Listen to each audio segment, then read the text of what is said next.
দেশে করোনার লাগামহীন সংক্রমণ বাড়াচ্ছে তৃতীয় ঢেউয়ের শঙ্কা। লকডাউন বাস্তবায়নে ধীরগতিকে দুষছেন বিশেষজ্ঞরা। অ্যান্টিবডি থেরাপি উদ্ভাবনের দাবি গবেষকদের। বোট ক্লাবে ঢোকার 1.5 ঘন্টা পর অচেতন পরিমণিকে বের করে নিয়ে আসেন জিমি। ধস্তাধস্তির প্রমাণ পেয়েছে পুলিশ। গুলশানে এক ক্লাবে উচ্ছৃঙ্খল আচরণের অভিযোগ পরিমণির বিরুদ্ধে। সরকারের আশ্রয়ণ প্রকল্পের দ্বিতীয় ধাপে জমি সহ ঘর পাবে আরো 54,000 গৃহহীন পরিবার। হবে কর্মসংস্থানও। 20 জুন হস্তান্তর কার্যক্রম উদ্বোধন করবেন প্রধানমন্ত্রী। যুক্তরাষ্ট্র রাশিয়ার শীর্ষ বৈঠক ফলপ্রসূ, দাবি দুই নেতার। প্রায় 4 ঘন্টার বৈঠকে গুরুত্ব পেয়েছে বিতর্কিত অনেক ইস্যু। আলোচনার মাধ্যমে হবে সম্পর্ক উন্নয়ন।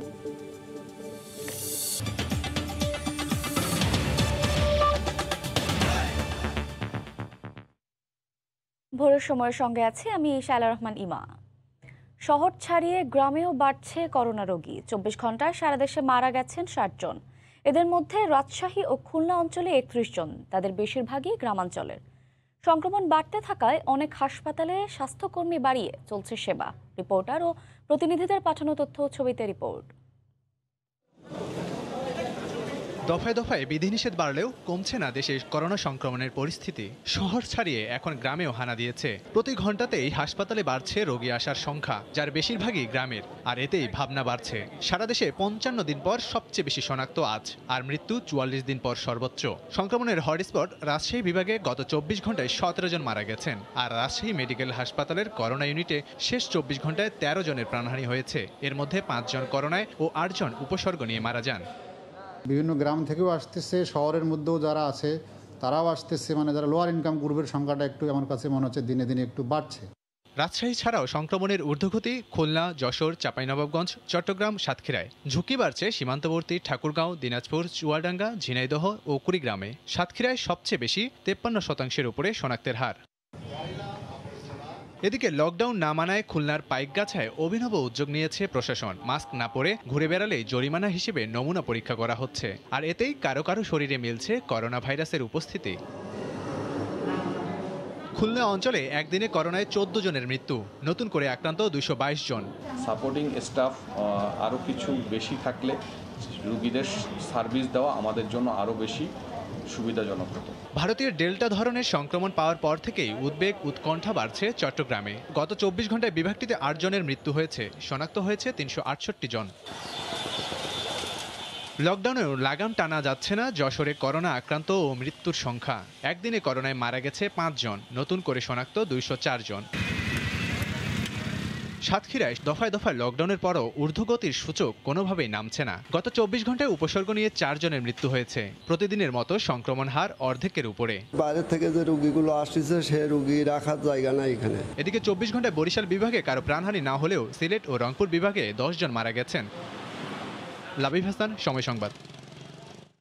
সীমান্ত এলাকায় করোনা সংক্রমণের লাগাম টানতে না পারলে আরও চড়া মূল্য দিতে হবে বলে আশঙ্কা করছেন বিশেষজ্ঞরা। স্থানীয় লকডাউন আর হাসপাতাল ব্যবস্থাপনা পরিকল্পিত না হয় এমন পরিস্থিতি তৈরি হয়েছে বলে মনে করেন তারা। তাদের এ অবস্থায় তাদের মতে টেস্ট, আইসোলেশন আর প্রাতিষ্ঠানিক কোয়ারেন্টাইন নিশ্চিত করা জরুরি। ভারতীয় ভ্যারিয়েন্টের প্রভাবে সীমান্তবর্তী জেলাগুলো ছাপিয়ে দেশের বিভিন্ন স্থানে হু হু করে বাড়ছে করোনা সংক্রমণের হার। নমুনা পরীক্ষা অনুযায়ী ঢাকায় শনাক্তের হার 4% থেকে বেড়ে 7%। সার্বিক শনাক্তের হার 13 থেকে 14%। লকডাউন হলেও তার বাস্তবায়ন প্রক্রিয়া নিয়ে আছে ধীরগতির অভিযোগ। আছে সমন্বয়হীনতার অভাব, যা সীমান্তবর্তী জেলার পাশাপাশি এর আশেপাশের জেলাকেও ঝুঁকির মধ্যে ফেলছে বলেই মনে করেন বিশেষজ্ঞরা। জেলায় সিভিল সার্জনের জায়গায় যখন ডিসি মহোদয়েরা এই দায়িত্ব পালন করেন, তারা যেহেতু টেকনিক্যাল পারসন না, অনেক সময় তারা এটা গুরুত্ব সেভাবে বুঝতে না পারা সমস্যা দাঁড়ায়। যদি সংক্রমণ নিয়ন্ত্রণ করা না যায় তাহলে একদিকে যে একরকম ওখানকার লোকজন ঝুঁকিতে পড়বেন, তাদের অসুস্থতা সংখ্যা বেড়ে যাবে, মৃত্যুর ঝুঁকি বেড়ে যাবে। পাশাপাশি ওই জেলাগুলো থেকে পার্শ্ববর্তী জেলায় সংক্রমণ যাবে, অন্যান্য জেলায় সংক্রমণ যাবে, রাজধানীতে সংক্রমণ আসবে। এমন বাস্তবতায় নমুনা পরীক্ষা বাড়ানো, আক্রান্তদের আইসোলেশন নিশ্চিত করার পাশাপাশি জনসাধারণের মধ্যে স্বাস্থ্যবিধি কঠোরভাবে মানার কোনো বিকল্প নেই বলেই মনে করেন তারা। এই সময়টাতে আমাদেরকে আইদার টেস্ট, আইসোলেশন যতটুকু সম্ভব বাড়াইতে হবে, সাথে হচ্ছে সীমিত লকডাউন চালু রাখতে হবে। ফুল ওপেন হয়ে গেলে একসাথে যে হ্রাস অফ পেশেন্ট হবে সেটা ঠেকানোর মতো ক্যাপাসিটি আমাদের হাসপাতালের নেই। মিনিমাম যতটুক সম্ভব ওটুক চলাচল করতে দিয়ে শতভাগ মাস্ক পরা নিশ্চিত করতে পারলে এই সংক্রমণটা আস্তে আস্তে হবে। বিশেষজ্ঞরা বলছেন সংক্রমণের এই হার দেশে তৃতীয় ঢেউয়ের ইঙ্গিত। রাশেদ লিমন, সময় সংবাদ, ঢাকা। এদিকে করোনা পরিস্থিতি নিয়ন্ত্রণে দেশব্যাপী চলমান বিধিনিষেধ আরও 1 মাস বাড়িয়ে আগামী 15 জুলাই পর্যন্ত নির্ধারণ করা হয়েছে। জনপ্রশাসন মন্ত্রণালয় থেকে জারি করা প্রজ্ঞাপনে জানানো হয়, স্বাস্থ্যবিধি মেনে চলাচল করবে যানবাহন। নতুন প্রজ্ঞাপন দেওয়া হয়েছে, যেটি আগামী 15 জুলাই পর্যন্ত 1 মাসের জন্য কার্যকরী থাকবে এবং এই প্রজ্ঞাপনের মধ্যে উল্লেখ্য যে বিষয়টি রয়েছে তা হচ্ছে আমাদের যেখানে সংক্রমণ বেশি সেখানে স্থানীয় পর্যায়ে জেলা প্রশাসন, কারিগরি কমিটি এবং স্থানীয় জনপ্রতিনিধিদের সঙ্গে নিয়ে তারা কঠোর বিধিনিষেধ আরোপ করতে পারবেন। সরকারি, আধা সরকারি, বেসরকারি, স্বায়ত্তশাসিত প্রতিষ্ঠানগুলো, ব্যাংক এবং আর্থিক প্রতিষ্ঠানগুলো খোলা থাকবে পুরোপুরি স্বাস্থ্যবিধি মেনে। অবশেষে জট খুলল গ্লোব বায়োটেকের তৈরি বঙ্গোভ্যাক্সের। মানবদেহে প্রয়োগের নৈতিক অনুমোদন চাওয়ার 5 মাস পর সাড়া মিলেছে বিএমআরসির। বুধবার প্রতিষ্ঠানটির পক্ষে জানানো হয়, মানবদেহে প্রয়োগের আগে শিম্পাঞ্জির শরীরে প্রয়োগের শর্ত দিয়েই সিদ্ধান্ত হয়েছে গ্লোবের বিষয়ে। শর্ত মেনেই প্রক্রিয়া শুরুর কথা ভাবছে গ্লোব। অপেক্ষার পালা শেষ। দেশে তৈরি করোনা প্রতিরোধের প্রথম ভ্যাকসিন গ্লোব বায়োটেকের বঙ্গোভ্যাক্স মানবদেহে প্রয়োগের নৈতিক অনুমোদনের আবেদনের প্রায় 5 মাস পরে সাড়া দিল বিএমআরসি। আপাতত শর্ত সাপেক্ষে অনুমোদনের সিদ্ধান্ত হয়েছে। সে অনুসারে মানবদেহে প্রয়োগের আগে প্রয়োগ করতে হবে শিম্পাঞ্জির দেহে। ফেজ 1 ট্রায়ালের আগে বানর বা শিম্পাঞ্জির উপর পরীক্ষা করতে হবে, অর্থাৎ এটা বিএমআরসির একটা নিয়ম। এই নিয়ম নীতি মেনে করলে পরে আমরা অনুমোদন দিতে পারবো।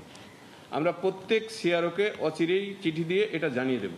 এই মুহূর্তে জমে থাকা বরফ গলেছে, তাতেই খুশি গ্লোব। তবে দেশের মধ্যে এই পরীক্ষা সম্ভব নয়, তাই যেতে হবে অন্য দেশে। বাড়তি খরচ হবে $1 থেকে $1.5 মিলিয়ন, আর লাগবেও প্রায় অতিরিক্ত 2 মাস। গভর্নমেন্ট মনে করছে যে না, এটা করা উচিত, আমরা করবো, এটাতে আমাদের কোনো অসুবিধা নেই। আমরা অলরেডি বাইরে যোগাযোগ শুরু করছি, কারণ এই বানানোর টেস্ট সাধারণত আমাদের বাংলাদেশে কোনো হয় না। বাংলাদেশে হয় না, ইন্ডিয়াতে 2টাতে হয়। একটা রিগ্রেট করে দিয়েছে, বাংলাদেশের কাজ করবে না, তারা আরেকটা চেষ্টা করছে, যদি না হয় তাহলে আমরা আমেরিকার দিকে আমাদেরকে যাইতে হবে। তবে সিনথেটিক ভ্যাকসিন হওয়ায় বঙ্গোভ্যাক্স তৈরিতে সময় লাগবে না। প্রতি মাসে গ্লোবের উৎপাদন সক্ষমতা কোটি ডোজ, খরচ পড়বে ডোজ প্রতি $10। আমরা $10-12 ভিতরে পারবো দেশের লোক বাংলাদেশের জন্য। ইন্টারন্যাশনাল ধরেন মডার্না বিক্রি করে $38-40, সেক্ষেত্রে তো $70 পড়ে। আমরা যদি $20 ইন্টারন্যাশনাল মার্কেটে বিক্রি করি বা $30 বিক্রি করি, এটা আমাদের তাও কম। দেশে তৈরি প্রথম এই ভ্যাকসিন 1 ডোজেই করোনা ভাইরাসের বিরুদ্ধে অ্যান্টিবডি তৈরিতে সক্ষম। এই ভ্যাকসিন ভারতীয় ভ্যারিয়েন্টের বিরুদ্ধেও সমান কার্যকর বলে জানিয়েছে গ্লোব বায়োটেক। রাশেদ লিমন, সময় সংবাদ, ঢাকা। এর আগে স্বাস্থ্যমন্ত্রী জাহিদ মালিক জানিয়েছেন, প্রয়োজনীয় প্রক্রিয়া অনুসরণ করেই বঙ্গোভ্যাক্স ভ্যাকসিন ট্রায়ালের অনুমতি দেবে সরকার। বুধবার দুপুরে সচিবালয়ের সাংবাদিকদের প্রশ্নের জবাবে তিনি এ তথ্য জানান। মন্ত্রী বলেন, কোভ্যাক্সের মাধ্যমে আগামী আগস্ট মাসে অ্যাস্ট্রাজেনেকার 10 লাখ ডোজ টিকা পাওয়ার কথা রয়েছে। আমাদের লোকাল যে কোম্পানিগুলো আছে তাদেরকে অবশ্যই আমরা সহযোগিতা করতে চাই। যে প্রোটোকলগুলো আন্তর্জাতিকভাবে স্বীকৃত, সেই প্রোটোকলগুলো কমপ্লিট না করে আসলে আপনি কখনোই টিকা দিতে পারবেন না, কারণ আমরা আমাদের মানুষকে তো ঝুঁকিতে ফেলতে পারবো না। কাজেই আমাদের সেই ট্রায়ালগুলো যদি কমপ্লিট করে আসে এবং সেগুলো যদি অ্যাকসেপ্টেড হয় সঠিক যারা সংস্থা আছে তাদের মাধ্যমে, তখনই তারা হিউম্যান ট্রায়ালের অনুমোদন পাবে। তার আগে তো আমাদের পক্ষে দেওয়া সম্ভব নয়। আগস্ট মাসে 10 লক্ষ অ্যাস্ট্রাজেনিকা টিকা, কোভ্যাক্স টিকা আমরা পাবো, সেই চিঠি আমাদেরকে দিয়েছে, আমরা পেয়েছি। করোনার জীবন রক্ষাকারী নতুন এক চিকিৎসা উদ্ভাবনের দাবি করেছেন গবেষকরা। আর এই পদ্ধতির নাম অ্যান্টিবডি থেরাপি বা রেজেনকোভ। অ্যান্টিবডি মিশ্রণে চিকিৎসায় সংকটাপন্ন রোগীর মৃত্যু ঝুঁকি অনেকাংশে কমিয়ে দেওয়ার প্রমাণ পাওয়া গেছে বলে জানানো হয়। করোনা প্রতিরোধে প্রতিষেধক আবিষ্কার হলেও হাসপাতালে ভর্তি সংকটাপন্ন রোগীদের জন্য সেরকম কোনো কার্যকর চিকিৎসা এখনও চালু হয়নি। তবে এবার মার্কিন বায়োটেকনিক্যাল প্রতিষ্ঠান রেজেনারন ও সুইস মাল্টিন্যাশনাল প্রতিষ্ঠান রসের গবেষকরা জীবন রক্ষাকারী নতুন চিকিৎসা পদ্ধতি উদ্ভাবনের দাবি করেছেন। প্রতিষ্ঠান দুটির তৈরি অ্যান্টিবডির মিশ্রণ হাসপাতালে চিকিৎসাধীন করোনা রোগীদের ক্ষেত্রে মৃত্যুর ঝুঁকি কমিয়ে দেয় বলে এক গবেষণায় উঠে এসেছে। ব্রিটেনে প্রকাশিত এই গবেষণা প্রতিবেদনে বলা হয়, করোনা আক্রান্ত রোগীদের মধ্যে যাদের শরীরের নিজস্ব রোগ প্রতিরোধ ক্ষমতা ভাইরাসের বিরুদ্ধে কাজ করতে পারে না, তাদের ক্ষেত্রে এই চিকিৎসা বেশ কাজে দিয়েছে। মৃত্যু ঝুঁকির পাশাপাশি হাসপাতালে ভর্তির ঝুঁকি 70% পর্যন্ত কমানো সম্ভব বলেও এতে দাবি করা হয়। দুটি অ্যান্টিবডির এই চিকিৎসা পদ্ধতি অত্যন্ত ব্যয়বহুল। আনুমানিক খরচ পড়বে 1000 থেকে 2000 ইউরো। বায়োটেক প্রতিষ্ঠান রেজেনারনের নাম অনুসারে এই চিকিৎসা পদ্ধতির নাম দেওয়া হয়েছে রেজেনকোভ। চূড়ান্ত ট্রায়ালে এই পদ্ধতিটি কার্যকর প্রমাণিত হয় মৃদু থেকে মাঝারি উপসর্গ আছে এমন করোনা আক্রান্তদের জন্য এই চিকিৎসার জরুরি অনুমোদন দিয়েছে যুক্তরাষ্ট্র। ব্রিটেনের 10,000-এর বেশি হাসপাতালে এই চিকিৎসার ট্রায়াল চালানো হয়। এই চিকিৎসার কারণে উল্লেখযোগ্য হারে মৃত্যু ঝুঁকি কমানো, দ্রুত সারিয়ে তোলা ও ভেন্টিলেটরের ব্যবহার কমাতে সক্ষম হয়েছেন গবেষকরা। প্রায় 1 মাস ধরে হাসপাতালে ভর্তি কোভিড রোগীদের মৃত্যুর ঝুঁকি 1/5 কমাতে পারে এই অ্যান্টিবডি থেরাপি। এই পদ্ধতিতে 100 জন মুমূর্ষু রোগীর মধ্যে 6 জনের প্রাণ রক্ষা করা গেছে। ওমর ইনান, সময় সংবাদ। ভারতে কোভিড রোগীদের মধ্যে এবার গ্রিন ফাঙ্গাসের সংক্রমণ শনাক্ত হয়েছে। মধ্যপ্রদেশে করোনা থেকে সেরে ওঠা এক ব্যক্তি ভয়াবহ এই গ্রিন ফাঙ্গাসের সংক্রমিত হন বলে জানিয়েছেন চিকিৎসকরা। করোনার মধ্যেই গ্রিন ফাঙ্গাসকে নতুন উদ্বেগ বলছেন তারা। এদিকে করোনার ভয়াবহ ডেল্টা ধরনের বিরুদ্ধে কোভিশিল্ডের টিকা 61% কার্যকর বলে জানিয়েছেন গবেষকরা। করোনায় বিপর্যস্ত ভারতে মরার উপর খাড়ার ঘা হয়ে দাঁড়িয়েছে বিভিন্ন ধরনের ফাঙ্গাস। ব্ল্যাক, হোয়াইট ও ইয়েলো ফাঙ্গাসের পর এবার দেশটিতে গ্রিন ফাঙ্গাস শনাক্ত হয়েছে। মধ্যপ্রদেশে করোনা থেকে সেরে ওঠা 34 বছর বয়সী এক ব্যক্তি গ্রিন ফাঙ্গাসে আক্রান্ত হন বলে জানিয়েছেন ইন্দোরের চিকিৎসক ডাক্তার রবি দোষী। ভারতে এটি প্রথম গ্রিন ফাঙ্গাসে আক্রান্তের ঘটনা। ব্ল্যাক ফাঙ্গাসকে মহামারী ঘোষণার মধ্যেই নতুন এই ফাঙ্গাস শনাক্ত হওয়ায় চিন্তার ভাঁজ ফেলেছে স্বাস্থ্য বিশেষজ্ঞদের কপালে।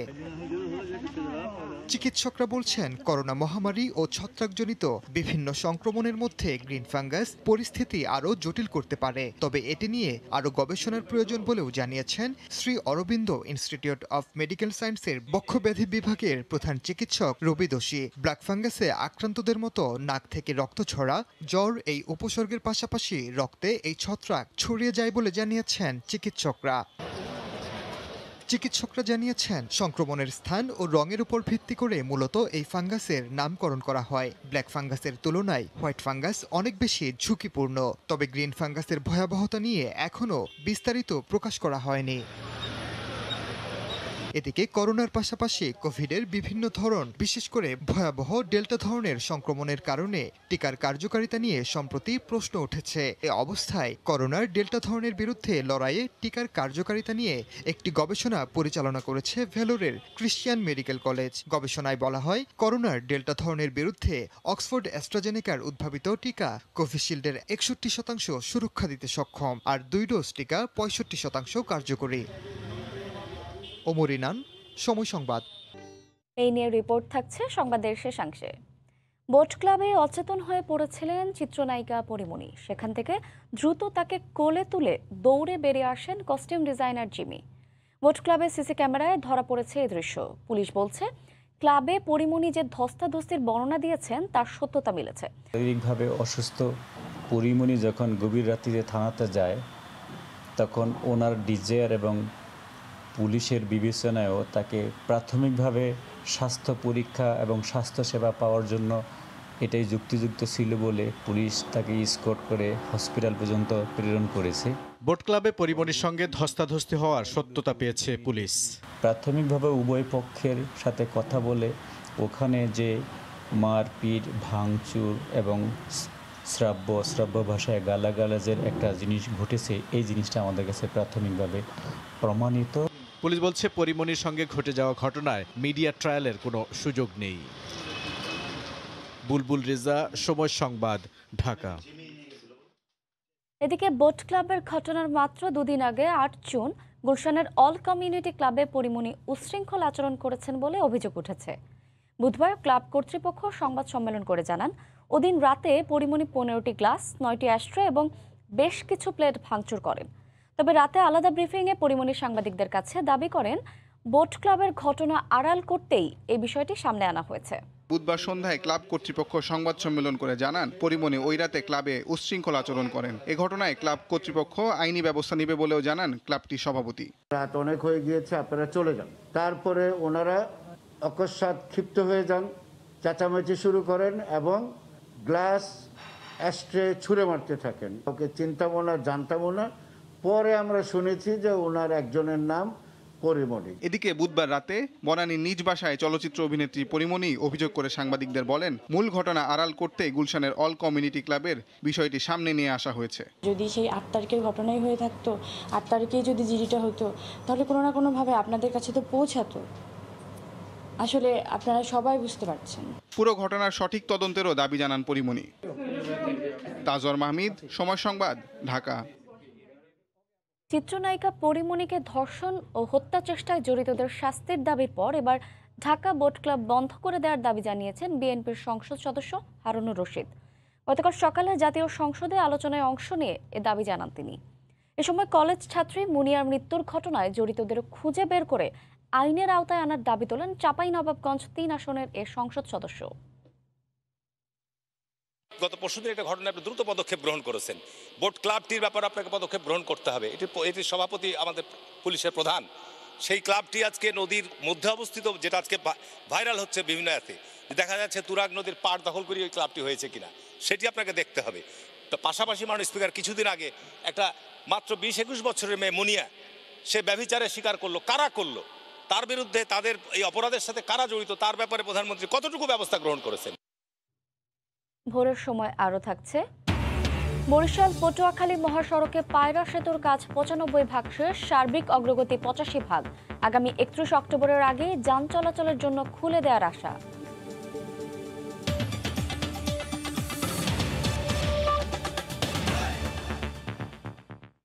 মুজিব বর্ষে কেউ থাকবে না গৃহহীন, এই অঙ্গীকার বাস্তবায়নের পথে আরও এক ধাপ এগিয়ে যাচ্ছে দেশ।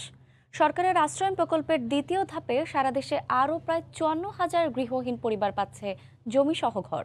পাশাপাশি অসহায় মানুষগুলোর কর্মসংস্থানে নেওয়া হচ্ছে নানা পরিকল্পনা। আগামী 20 জুন ঘর হস্তান্তর কার্যক্রমের উদ্বোধন করবেন প্রধানমন্ত্রী শেখ হাসিনা। মানিকগঞ্জ ও গোপালগঞ্জ ঘুরে বিস্তারিত এনেছেন রাশেদ বাপ্পি, ক্যামেরায় ছিলেন সালাউদ্দিন লিয়া। নদীর নাম মধুমতি, তার তীর জুড়ে এমনই জীবনের জয়গান। শিশুর উচ্ছলতা আর দুরন্তপনায় ভরা আগামীর উজ্জ্বল ভবিষ্যতের হাতছানি। বন্ধুদের সঙ্গে সোহান আর তুহিন যখন দুরন্তপনায় মত্ত, তখন দুপুরের রান্নায় ব্যস্ত সময় পার করছেন মা পুতুল আক্তার। একটা সময় আশ্রিত জীবন কেটেছে অন্যের বাড়িতে কাজের বিনিময়ে, ছিল না কোনো সামাজিক মর্যাদা কিংবা স্বীকৃতি। দুঃসহ সেই জীবন ছেড়ে পুতুল আজ স্বপ্ন দেখছেন সন্তানদের উজ্জ্বল ভবিষ্যতের। স্কুলও নাই, এখানে মসজিদও নাই।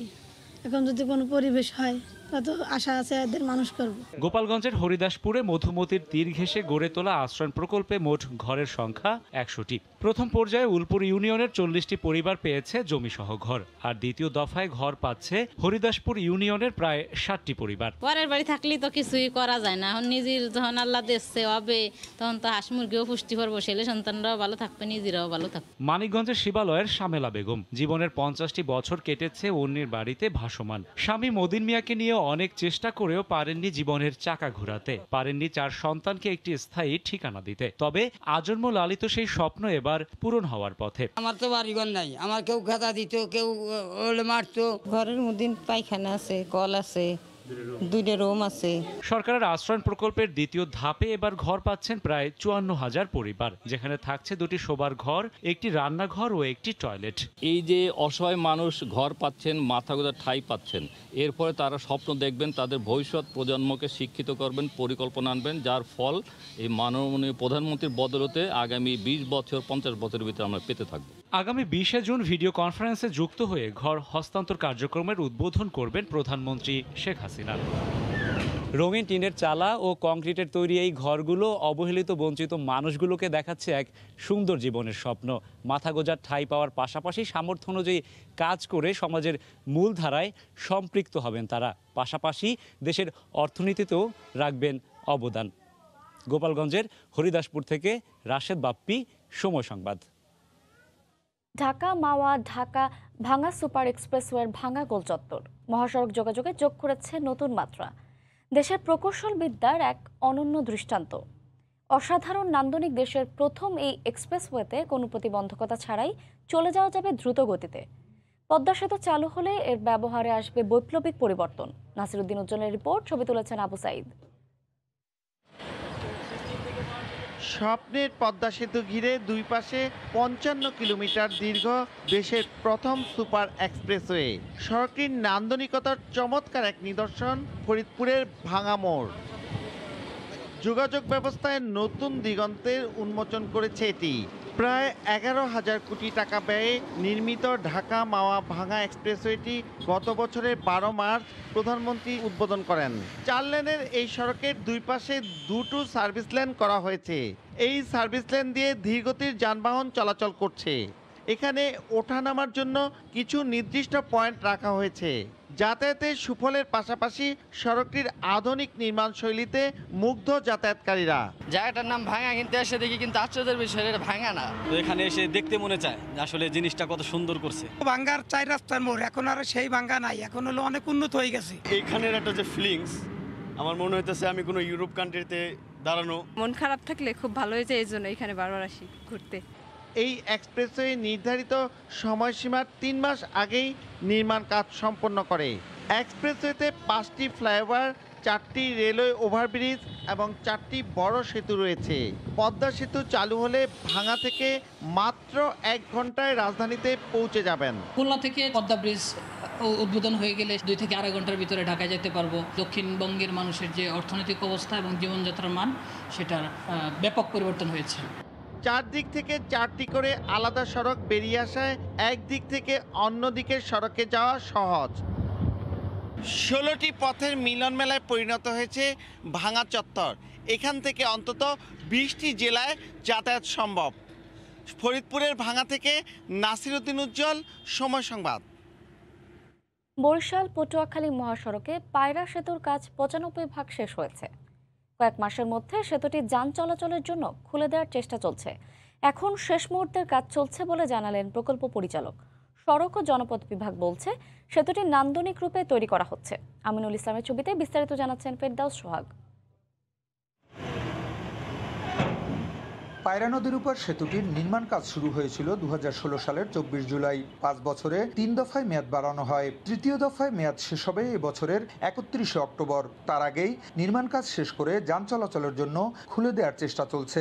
মূল সেতুর কাজ শেষ হয়েছে 95 ভাগ, আর ব্রিজের সার্বিক অগ্রগতি 85 ভাগ। বাকি কাজ দ্রুত শেষ করা হচ্ছে বলে জানান সড়ক ও জনপথ অধিদপ্তরের প্রধান প্রকৌশলী। করোনাকালীন সময়ে শত বাধা বিপত্তি সত্ত্বেও আমাদের ঠিকাদার কনসালটেন্ট সহ আমাদের সর্বপর্যায়ের কর্মকর্তা কর্মচারী প্রকল্পের কাজে সার্বক্ষণিকভাবে নিয়োজিত আছে। এখন শেষ মুহূর্তের কাজ চলছে বলে জানালেন প্রকল্প পরিচালক। আমাদের কন্ট্রাক্টরের মেয়াদ আছে অক্টোবর পর্যন্ত। আমরা কন্ট্রাক্টরকে আগে শেষ করার জন্য আমরা টার্গেট দিয়েছি। সেতুটি দৃষ্টিনন্দন করে তৈরি করা হয়েছে বলে জানান সড়ক ও জনপথের অতিরিক্ত প্রধান প্রকৌশলী। লঞ্চ চলাচলের জন্য ভার্টিক্যাল ক্লিয়ারেন্স এবং হরিজন্টাল ক্লিয়ারেন্স বেশি রাখতে হয়। এই বেশি রাখার জন্যই আসলে এটা একটা বিশেষ টেকনোলজি।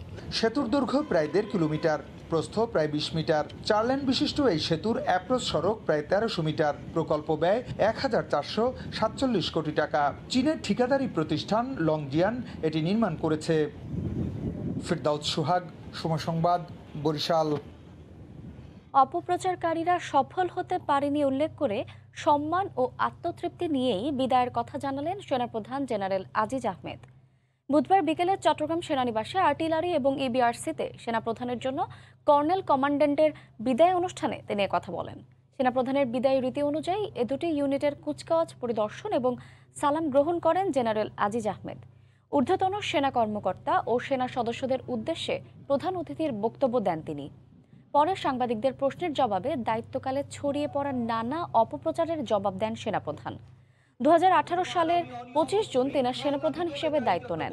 আগামী 24 জুন নতুন সেনাপ্রধান SM শফিউদ্দিন আহমদের কাছে দায়িত্ব হস্তান্তর করবেন তিনি।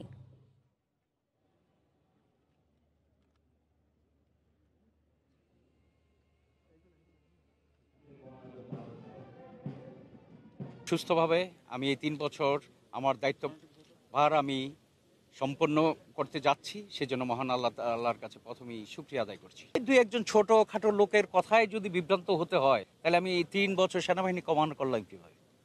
আমি তো সেটার কোনো ধরনের প্রতিক্রিয়া দেখানোর কোনো প্রয়োজনই মনে করি না। অনেকে অপপ্রচার করেছে যে সেনাবাহিনী লোকজনকে ফেরত পাঠাবে, দিস দ্যাট। নিন্দুকের কথা আর বাস্তবতা আকাশ এবং পাতাল। ব্যাংক থেকে কোটি টাকা ঋণ নিলেও সার্ভিস চার্জ 20,000 টাকা বেশি নেওয়া যাবে না। ব্যাংকগুলোকে এই নির্দেশনা দিয়েছে কেন্দ্রীয় ব্যাংক। ব্যাংক খাতের নিয়ন্ত্রক প্রতিষ্ঠানটি বলছে, নির্ধারিত ফিতে গ্রাহক সেবা নিশ্চিত করতে তদারকি করা হবে। এতে গ্রাহক ভোগান্তি কমে আসবে বলে মনে করছেন খোদ ব্যাংক কর্মকর্তারাই। ঋণ নিয়ে অতিরিক্ত সুদ গুনে আসছেন এমন গ্রাহকের সংখ্যা অসংখ্য। এতদিন কেউ 1 কোটি টাকা ঋণ নিলে সার্ভিস চার্জ ও ভ্যাট হিসেবে 2 লাখ টাকা কেটে রেখে তাকে দেয়া হতো 98 লাখ টাকা, কিন্তু তাকে সুদ গুনতে হতো 1 কোটি টাকার ওপর। ব্যাংক ভেদে মাসুলের হার ভিন্ন থাকায় সুদের হারও বেড়ে অজান্তেই আর্থিকভাবে ক্ষতির শিকার হয়েছেন গ্রাহক। 2020 এপ্রিল থেকে যখন 9 এবং 6 ইন্টারেস্ট রেট নেমে আসলো, তখন ব্যাংকগুলি তাদের ইচ্ছে মতো বিভিন্ন চার্জেসগুলি কিন্তু অলমোস্ট ডাবল করে দিয়েছে, ফলে সুফল হয়নি তাতে। তো বাংলাদেশ ব্যাংক এই চার্জ যখন এখন আবার বেঁধে দিয়েছে, উপকারী পদক্ষেপ নেওয়া হয়েছে। এমন অবস্থায় নিয়ন্ত্রক সংস্থা ব্যাংকগুলোর সেবার ফি নির্দিষ্ট করে দিয়ে প্রজ্ঞাপন দিয়েছে। এতে বলা হয়েছে 50 লাখ টাকা ঋণ নিলে সর্বোচ্চ 0.50 হারে, তবে 15,000 টাকার বেশি চার্জ নেওয়া যাবে না। কেউ যদি 50 লাখ টাকা বা কোটি টাকারও বেশি ঋণ নেয় তবে সার্ভিস চার্জ 20,000 টাকার বেশি নেওয়া যাবে না। এছাড়া হিসাব খোলা থেকে শুরু করে অন্যান্য সেবার ক্ষেত্রেও মাসুল নির্দিষ্ট করে দেওয়া হয়েছে। এতে গ্রাহকের ভোগান্তি কমবে বলে মনে করছেন খোদ ব্যাংক কর্মকর্তারাই। ব্যাংক চার্জ কমানো ছাড়া there is no other alternative. Otherwise the people will not come into the bank. আমার মনে হয় যে this is the right decisions, এবং এটার ফলে আমি মনে করি না যে ব্যাংকের প্রফিটেবিলিটিতে ইমপ্যাক্ট করবে। সেবার বিপরীতে ফি বা মাসুলের তালিকা ব্যাংকের প্রতিটি শাখা ও কার্যালয়ে দৃশ্যমান জায়গায় প্রদর্শনের নির্দেশনা দেওয়া হয়েছে কেন্দ্রীয় ব্যাংকের প্রজ্ঞাপনে। ওপেন জায়গায় এটাকে ডিসপ্লে করে রাখতে হবে যাতে একজন ক্লায়েন্ট ক্যালকুলেট করতে পারেন তার ইফেক্টিভ রেট অফ ইন্টারেস্ট বা কস্ট অফ ফান্ড। আর কেন্দ্রীয় ব্যাংক বলছে এই নির্দেশনা কার্যকরে তদারকির উপর জোর দিচ্ছেন তারা। যথাযথ ইমপ্লিমেন্ট হচ্ছে কিনা সেটা কিন্তু আমরা দেখভাল করি। যদি তারা কমিশন বেশি নেয় তখন সেই সব ক্ষেত্রেও কিন্তু আমরা টাকা ব্যাক করে দেওয়ার জন্য কিন্তু নির্দেশনা দেওয়া হয়। আগে ঋণের আবেদন ফি, পরিচালন ব্যয় সহ নানা নামে 12 থেকে 15 ধরনের চার্জ কেটে রাখত ব্যাংকগুলো। হাজারের শিউলি, সময় সংবাদ, ঢাকা। ভালো রিটার্ন পেলে সক্ষমতার ভিত্তিতে রিজার্ভকে কাজে লাগিয়ে প্রতিবেশী দেশকে ঋণ দিতে পারে বাংলাদেশ। সরকারি ক্রয় সংক্রান্ত মন্ত্রিসভা কমিটির বৈঠকে একথা বলেন অর্থমন্ত্রী আ.হ.ম মোস্তফা কামাল। হাউস বিল্ডিং আইনের সংশোধনে আনা হবে বলেও জানান তিনি। বুধবার 21তম সভায় 10টি ক্রয় প্রস্তাবের অনুমোদন দেওয়া হয়েছে। ইনশাআল্লাহ আমরা ঋণ দিব, আমরা সেটা বলেছিলাম। আমাদের এখন সক্ষমতা যা আছে সেটার ভিত্তিতে যদি আমাদের ঋণ দেওয়ার সুবিধা থাকে আমরা দেব। যদি ঋণ দেই, আমাদের যদি লাভবান হয়, কারণ আমাদের যে টাকা আমাদের কাছে আছে, আমাদের যে রিজার্ভ, ফরেন এক্সচেঞ্জ রিজার্ভ যেটা আছে, যদি আমরা ব্যবহার করি, যদি আমরা বাড়তি যদি লাভবান বাড়তি যদি কোনো আমরা কিছু পাই, আর আমাদের প্রতিবেশী কোনো দেশকে যদি আমরা সাহায্য করতে পারি, তাহলে ইন্ডিয়ার কেস আমার মনে হয় এটা তো খারাপ কিছু না, ভালো। ব্যাংকের এটিএম কার্ড জালিয়াতি করে 2.5 কোটি টাকা তুলে নিয়েছে 6 জনের একটি চক্র। রনি নামে এক ব্যাংক কর্মকর্তা এই চক্রের হোতা। এর মধ্যে 4 জনকে গ্রেফতার করেছে গোয়েন্দা পুলিশ। পোশাক কারখানার শ্রমিকদের বিভিন্ন তথ্য ব্যবহার করে এটিএম কার্ড বানিয়ে টাকা তুলে নিয়েছে চক্রটি। এর মধ্যে দেশ ছেড়ে লাপাত্তা মূল হোতা রনি। পোশাক শ্রমিকদের ব্যাংক অ্যাকাউন্ট তৈরির কথা বলে তথ্য সংগ্রহ, তারপর সেই অ্যাকাউন্ট দিয়েই এটিএম কার্ড তৈরি। কার্ড কখনোই পেতেন না পোশাক শ্রমিকরা, বরং সেই কার্ড দিয়ে টাকা তুলে নিত জালিয়াত চক্র। নারায়ণগঞ্জ সহ রাজধানীর বিভিন্ন এলাকায় 6 জনের এই চক্র গত কয়েক বছর ধরে তুলে নিয়েছে 2.5 কোটি টাকা। পুলিশের দাবি, চক্রের মাস্টার মাইন্ড ডাচ বাংলা ব্যাংকের সিনিয়র অফিসার শাহাদুজ্জামান ওরফে রনি। সাল থেকে শুরু হয়েছে এটা। সে কার্ড ওই একটা কার্ড একবার দুইবারে বেশি ইউজ করতো না, মানে যেন আপনি যখন করবেন চেক করবেন আপনি তো প্যাটার্ন দেখবেন, ওই জন্য সে ওই একটা ট্রানজাকশন করলো এখন ওই একটা কার্ডে, তারপরে অনেক দিন নাই, তারপরে আবার আরেকটা ট্রানজাকশন করলো। মূল হোতা রনি এই অর্থ দিয়ে নামে বেনামে সম্পদও কিনেছেন। পুলিশ বলছে প্রধান আসামি কয়েক মাস আগেই দেশ ত্যাগ করেছে। যে মুহূর্তে যে কোনো এটিএম বুথে সে প্রবেশ করত আলামিন বাবু, তখন তাকে জানানো হলে সে এটিএম বুথের কিছুক্ষণের জন্য কর্মকাণ্ডকে সে সাসপেন্ড করে দিত। এবং মীর শাহরুজ্জামান উর্ফে রনি আমার এখন পলাতক আসামি, সে আমরা ইতিমধ্যে তাকে খুঁজতে গিয়ে দেখি সে এখন বিদেশে আছে, প্রবাসে। তার স্ত্রীর নামে সে অনেক টাকা পয়সা জমা রেখেছে। গত কয়েক বছরে 637টি অ্যাকাউন্ট ব্যবহার করে 1363টি লেনদেনের মাধ্যমে এই টাকা তুলে নিয়েছে এই চক্র। তার জন্য আমরা গ্রেফতার করেছি। সাদাত রহমতুল্লাহ, সময় সংবাদ, ঢাকা। দেশে অবৈধ মোবাইল ফোন বন্ধের প্রযুক্তি কার্যক্রম আগামী 1 জুলাই থেকে চালু হচ্ছে। গ্রাহক কর্তৃক বর্তমানে মোবাইল ফোন নেটওয়ার্কে ব্যবহৃত হ্যান্ডসেটগুলো 30 জুনের মধ্যে স্বয়ংক্রিয়ভাবে নিবন্ধিত হবে। আগামী 1 জুলাই থেকে সেটগুলো বন্ধ হবে না বলেও বিজ্ঞপ্তিতে জানায় বিটিআরসি। বিটিআরসি স্পেকট্রাম বিভাগের পরিচালক ডক্টর মোহাম্মদ সোহেল রানা স্বাক্ষরিত এক সংবাদ বিজ্ঞপ্তির মাধ্যমে এ তথ্য জানানো হয়। 1 জুলাইয়ের পর যেসব ফোন দেশে এসে ন্যাশনাল ইকুইপমেন্ট আইডেন্টিটি রেজিস্টারের তালিকাভুক্ত হবে না, সেই সব ফোনগুলো অবৈধ হিসেবে গণ্য হবে বলে জানায় বাংলাদেশ টেলিযোগাযোগ নিয়ন্ত্রণ কমিশন। বিজ্ঞপ্তিতে আরও বলা হয়, বর্তমানে দেশে মোবাইল ফোন গ্রাহক সংখ্যা প্রায় 16 কোটিরও অধিক। মোবাইল হ্যান্ডসেট ব্যবহারের ক্ষেত্রে সার্বিকভাবে শৃঙ্খলা বজায় রাখার জন্য বিটিআরসি 1 জুলাই থেকে এনইআইআর চালু করবে।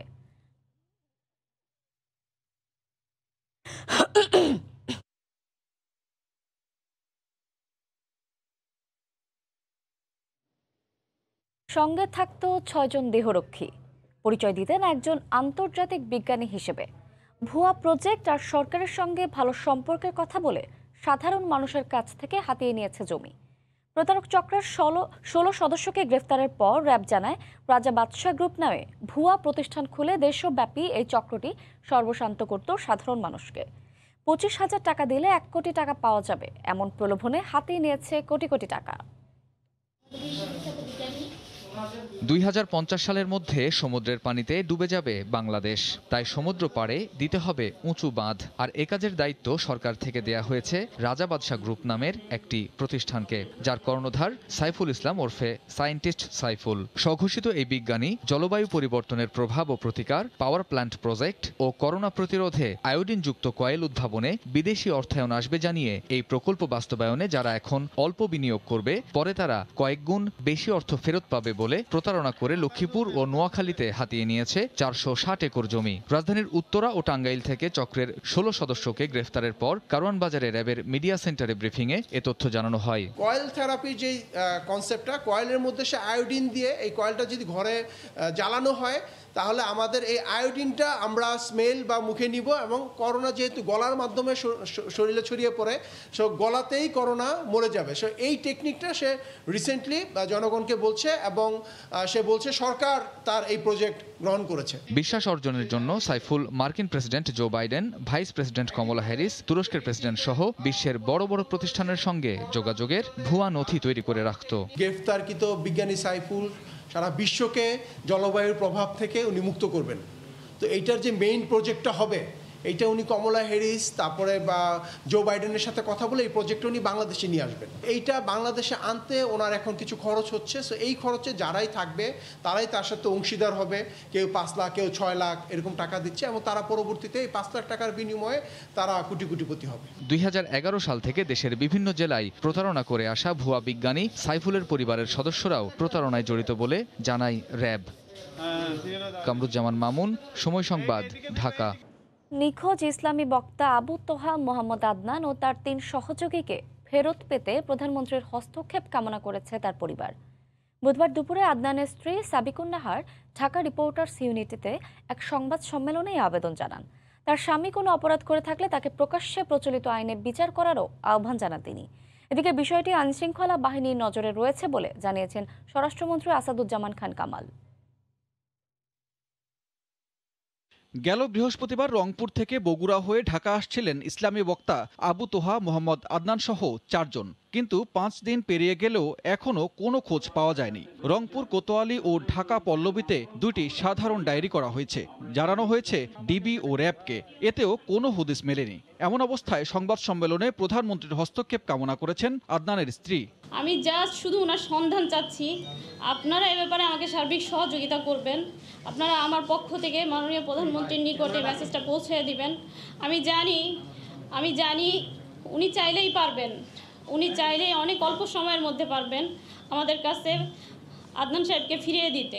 আমার হাজব্যান্ড সত্যিকার অর্থেই কোনো রকমের অপরাধীর সাথে যুক্ত থাকে, রাষ্ট্রীয় আইনে তার বিচার করবেন। আমি সেখানে কিছুই বলবো না, আমার সেখানে কোনো রকম বলারও থাকবে না। তিনি জানান, ঢাকা আসার পথে বেশ কয়েকবার তার সঙ্গে মোবাইল ফোনে কথা হয়েছে। আদনান জানিয়েছেন, গাড়ির পেছন থেকে 2টি মোটরসাইকেল তাদের অনুসরণ করছে। সবশেষ গাবতলীর কাছাকাছি লোকেশন পাঠিয়েছেন। এরপর থেকে গাড়িতে থাকা সবার মোবাইল ফোন বন্ধ পাওয়া যায়। দারুসালাম থানায় আমার সারাদিন লোক বসেছিল, একেবারে রাত অবধি। তারপর তারা বলতেছে যে না, এখানে লোকেশনটা এখানের না, তাই তারা এখানে জিডি নিতে পারবে না। যদি জিডি করতেও হয় তবুও যেন পল্লবী গিয়ে করি। এদিকে গাজীপুরের শফিপুরে আনসার ও গ্রাম প্রতিরক্ষা বাহিনীর মৌলিক প্রশিক্ষণ সমাপনী কুচকাওয়াজ অনুষ্ঠান শেষে স্বরাষ্ট্রমন্ত্রী বলেন, আদনান কোথায় কি অবস্থায় আছেন তার রহস্য উদ্ঘাটন করা হবে। আদনান তৌহিদের কথা আমরা শুনেছি, আমরা দেখবো এটা কোথায় কি অবস্থায় আছে। আমরা অবশ্যই তার ক্লু আমরা উদ্ঘাটন করব। আদনানের সন্ধান চেয়ে ডিআরইউর সামনে মানববন্ধন করেছে শুভাকাঙ্ক্ষীরা। সানবির রূপল, সময় সংবাদ, ঢাকা। উচ্ছেদ নিয়ে প্রশ্ন ওঠায় বুধবার আবারও রাজধানীর কামরাঙ্গীচরের আদি বুড়িগঙ্গা চ্যানেল উদ্ধারে অভিযান চালিয়েছে বিআরডব্লিউটিএ ও ঢাকা জেলা প্রশাসন। এর মধ্যে 30টিরও বেশি পাকা স্থাপনা গুঁড়িয়ে দিয়েছে সংস্থা দুটি। তবে ব্যক্তি দখলদার উচ্ছেদের পাশাপাশি আদি বুড়িগঙ্গার ভেতরের অংশ দখল করা বিভিন্ন সরকারি ও বড় প্রতিষ্ঠানও উচ্ছেদের দাবি জানিয়েছে স্থানীয়রা। বিআরডব্লিউটিএ বলছে, আদি বুড়িগঙ্গাকে হাতির ঝিলের মতো করার পরিকল্পনা রয়েছে সরকারের। শক্তিশালী এক্সকাভেটর দিয়ে একের পর এক গড়িয়ে দেওয়া হচ্ছে পাকা স্থাপনা। ঢাকার সবচেয়ে পুরাতন খাল আদি বুড়িগঙ্গা দখল করে নির্মাণ করা হয়েছিল এসব স্থাপনা। হাইকোর্ট ৭৪টি অবৈধ স্থাপনা চিহ্নিত করে তা উচ্ছেদ করে আদি বুড়িগঙ্গার পুরনো প্রবাহ ফিরিয়ে আনার নির্দেশ দিয়েছেন। সে অনুযায়ী মঙ্গলবার থেকে যৌথ উচ্ছেদ শুরু করে বিআরডব্লিউটিএ ও ঢাকা জেলা প্রশাসন। প্রথম দিনের উচ্ছেদে কিছুটা ধীরগতি থাকলেও বুধবার রেহাই পায়নি কেউই। ঢাকা জেলা প্রশাসন ও বিআরডব্লিউটিএ এর উচ্ছেদ অভিযানে ক্ষতিগ্রস্ত স্থানীয় বাসিন্দারা বলছেন, এই উচ্ছেদ যেন সামনে গিয়ে থমকে না দাঁড়ায়। সেখানেও আদি বুড়িগঙ্গা দখল করে থাকা বিভিন্ন সরকারি স্থাপনা ও বড় বড় কোম্পানির যেসব বহুতল ভবন রয়েছে তাও এই একইভাবে উচ্ছেদ করে যেন আদি বুড়িগঙ্গার পুরনো প্রবাহ ফিরিয়ে আনা হয়। 31 শয্যা মেডিকেল হাসপাতাল আছে, বিদ্যুৎ উন্নয়ন কেন্দ্র আছে, শেখ ফজলুল নিসা কলেজ আছে, বিডিআর মার্কেট আছে, শিকদার আছে, মেটাডো আছে, পান্না আছে, এরকম অসংখ্য ভূমি দস্যুরা জমি দখল করছে সব খালের ভিতরে। যদি আরও কেউ থাকে ওইগুলো জানি ভাঙে সুন্দর একটা প্রকল্প করুক, যেহেতু একটা প্রধানমন্ত্রী যাতে এটা ভালো করে একটা সৌন্দর্য করে দেয়। উচ্ছেদের নেতৃত্ব দেয়া কর্মকর্তা বলছেন, ছোট বড় সব স্থাপনা উচ্ছেদ করে আদি বুড়িগঙ্গার পুরানো প্রবাহ ফিরিয়ে এনে সৌন্দর্য বাড়ানো হবে। হাজারীবাগের কালীনগরের মধ্যে সবচেয়ে বেশি অবৈধ স্থাপনা রয়েছে। অবৈধ উচ্ছেদের পরে যে অংশ থাকবে পুরোটা অংশকেই হাতি ঝিলের মতো একটি দৃষ্টিনন্দন এলাকায় পরিণত করার সরকারের উচ্চ পর্যায়ে পরিকল্পনা রয়েছে। আগামী সপ্তাহেও আদি বুড়িগঙ্গা দখল মুক্ত করার এই অভিযান অব্যাহত থাকবে। মাহমুদ রাকিব, সময় সংবাদ, ঢাকা। ভোরের সময় আরও থাকছে, ভরা মৌসুমে রাজশাহীতে পড়ে গেছে আমের দাম, পাইকার ও ব্যাপারী না আসাই কারণ বলছেন ব্যবসায়ীরা, লোকসান তোলা নিয়ে দুশ্চিন্তা।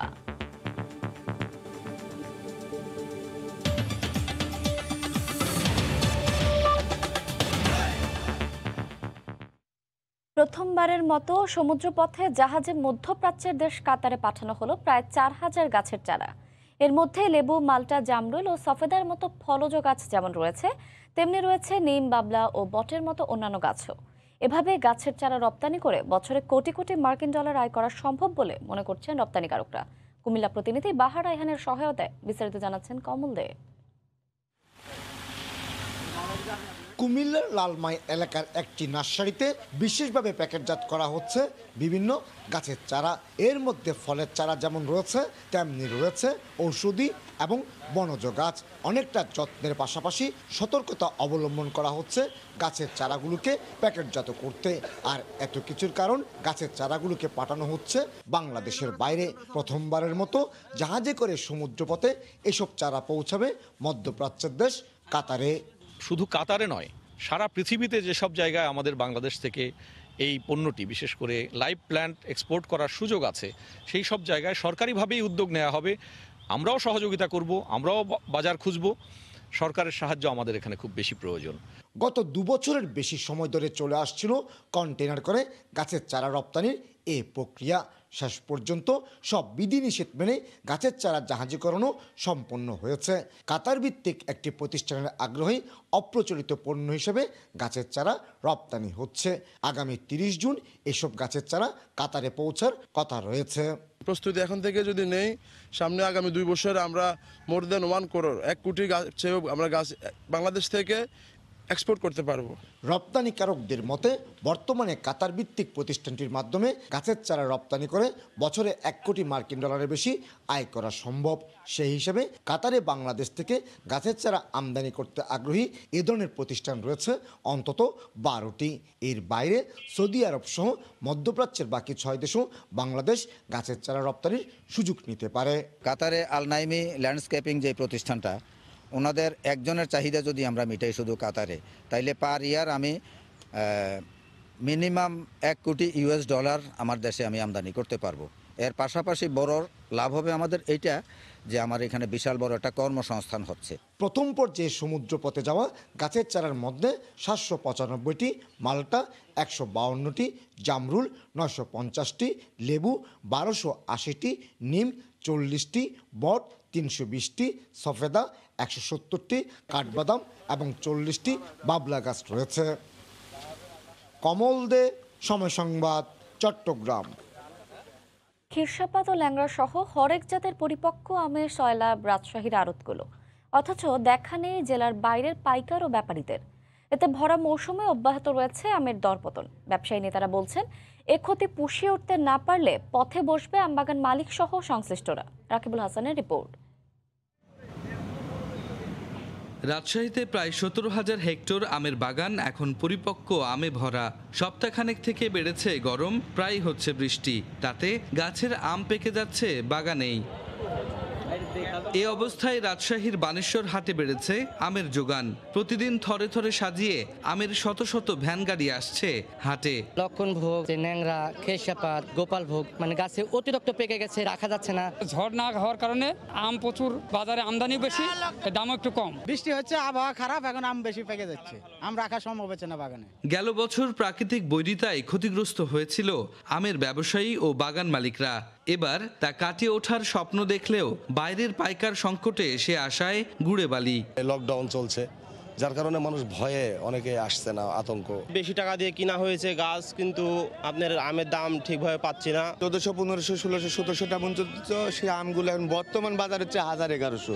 ব্যবসায়ী নেতারা বলছেন, গত বছরের মতো এবারও ক্ষতি অব্যাহত থাকলে বাগান মালিক ও ব্যবসায়ীরা পথে বসে যাবে।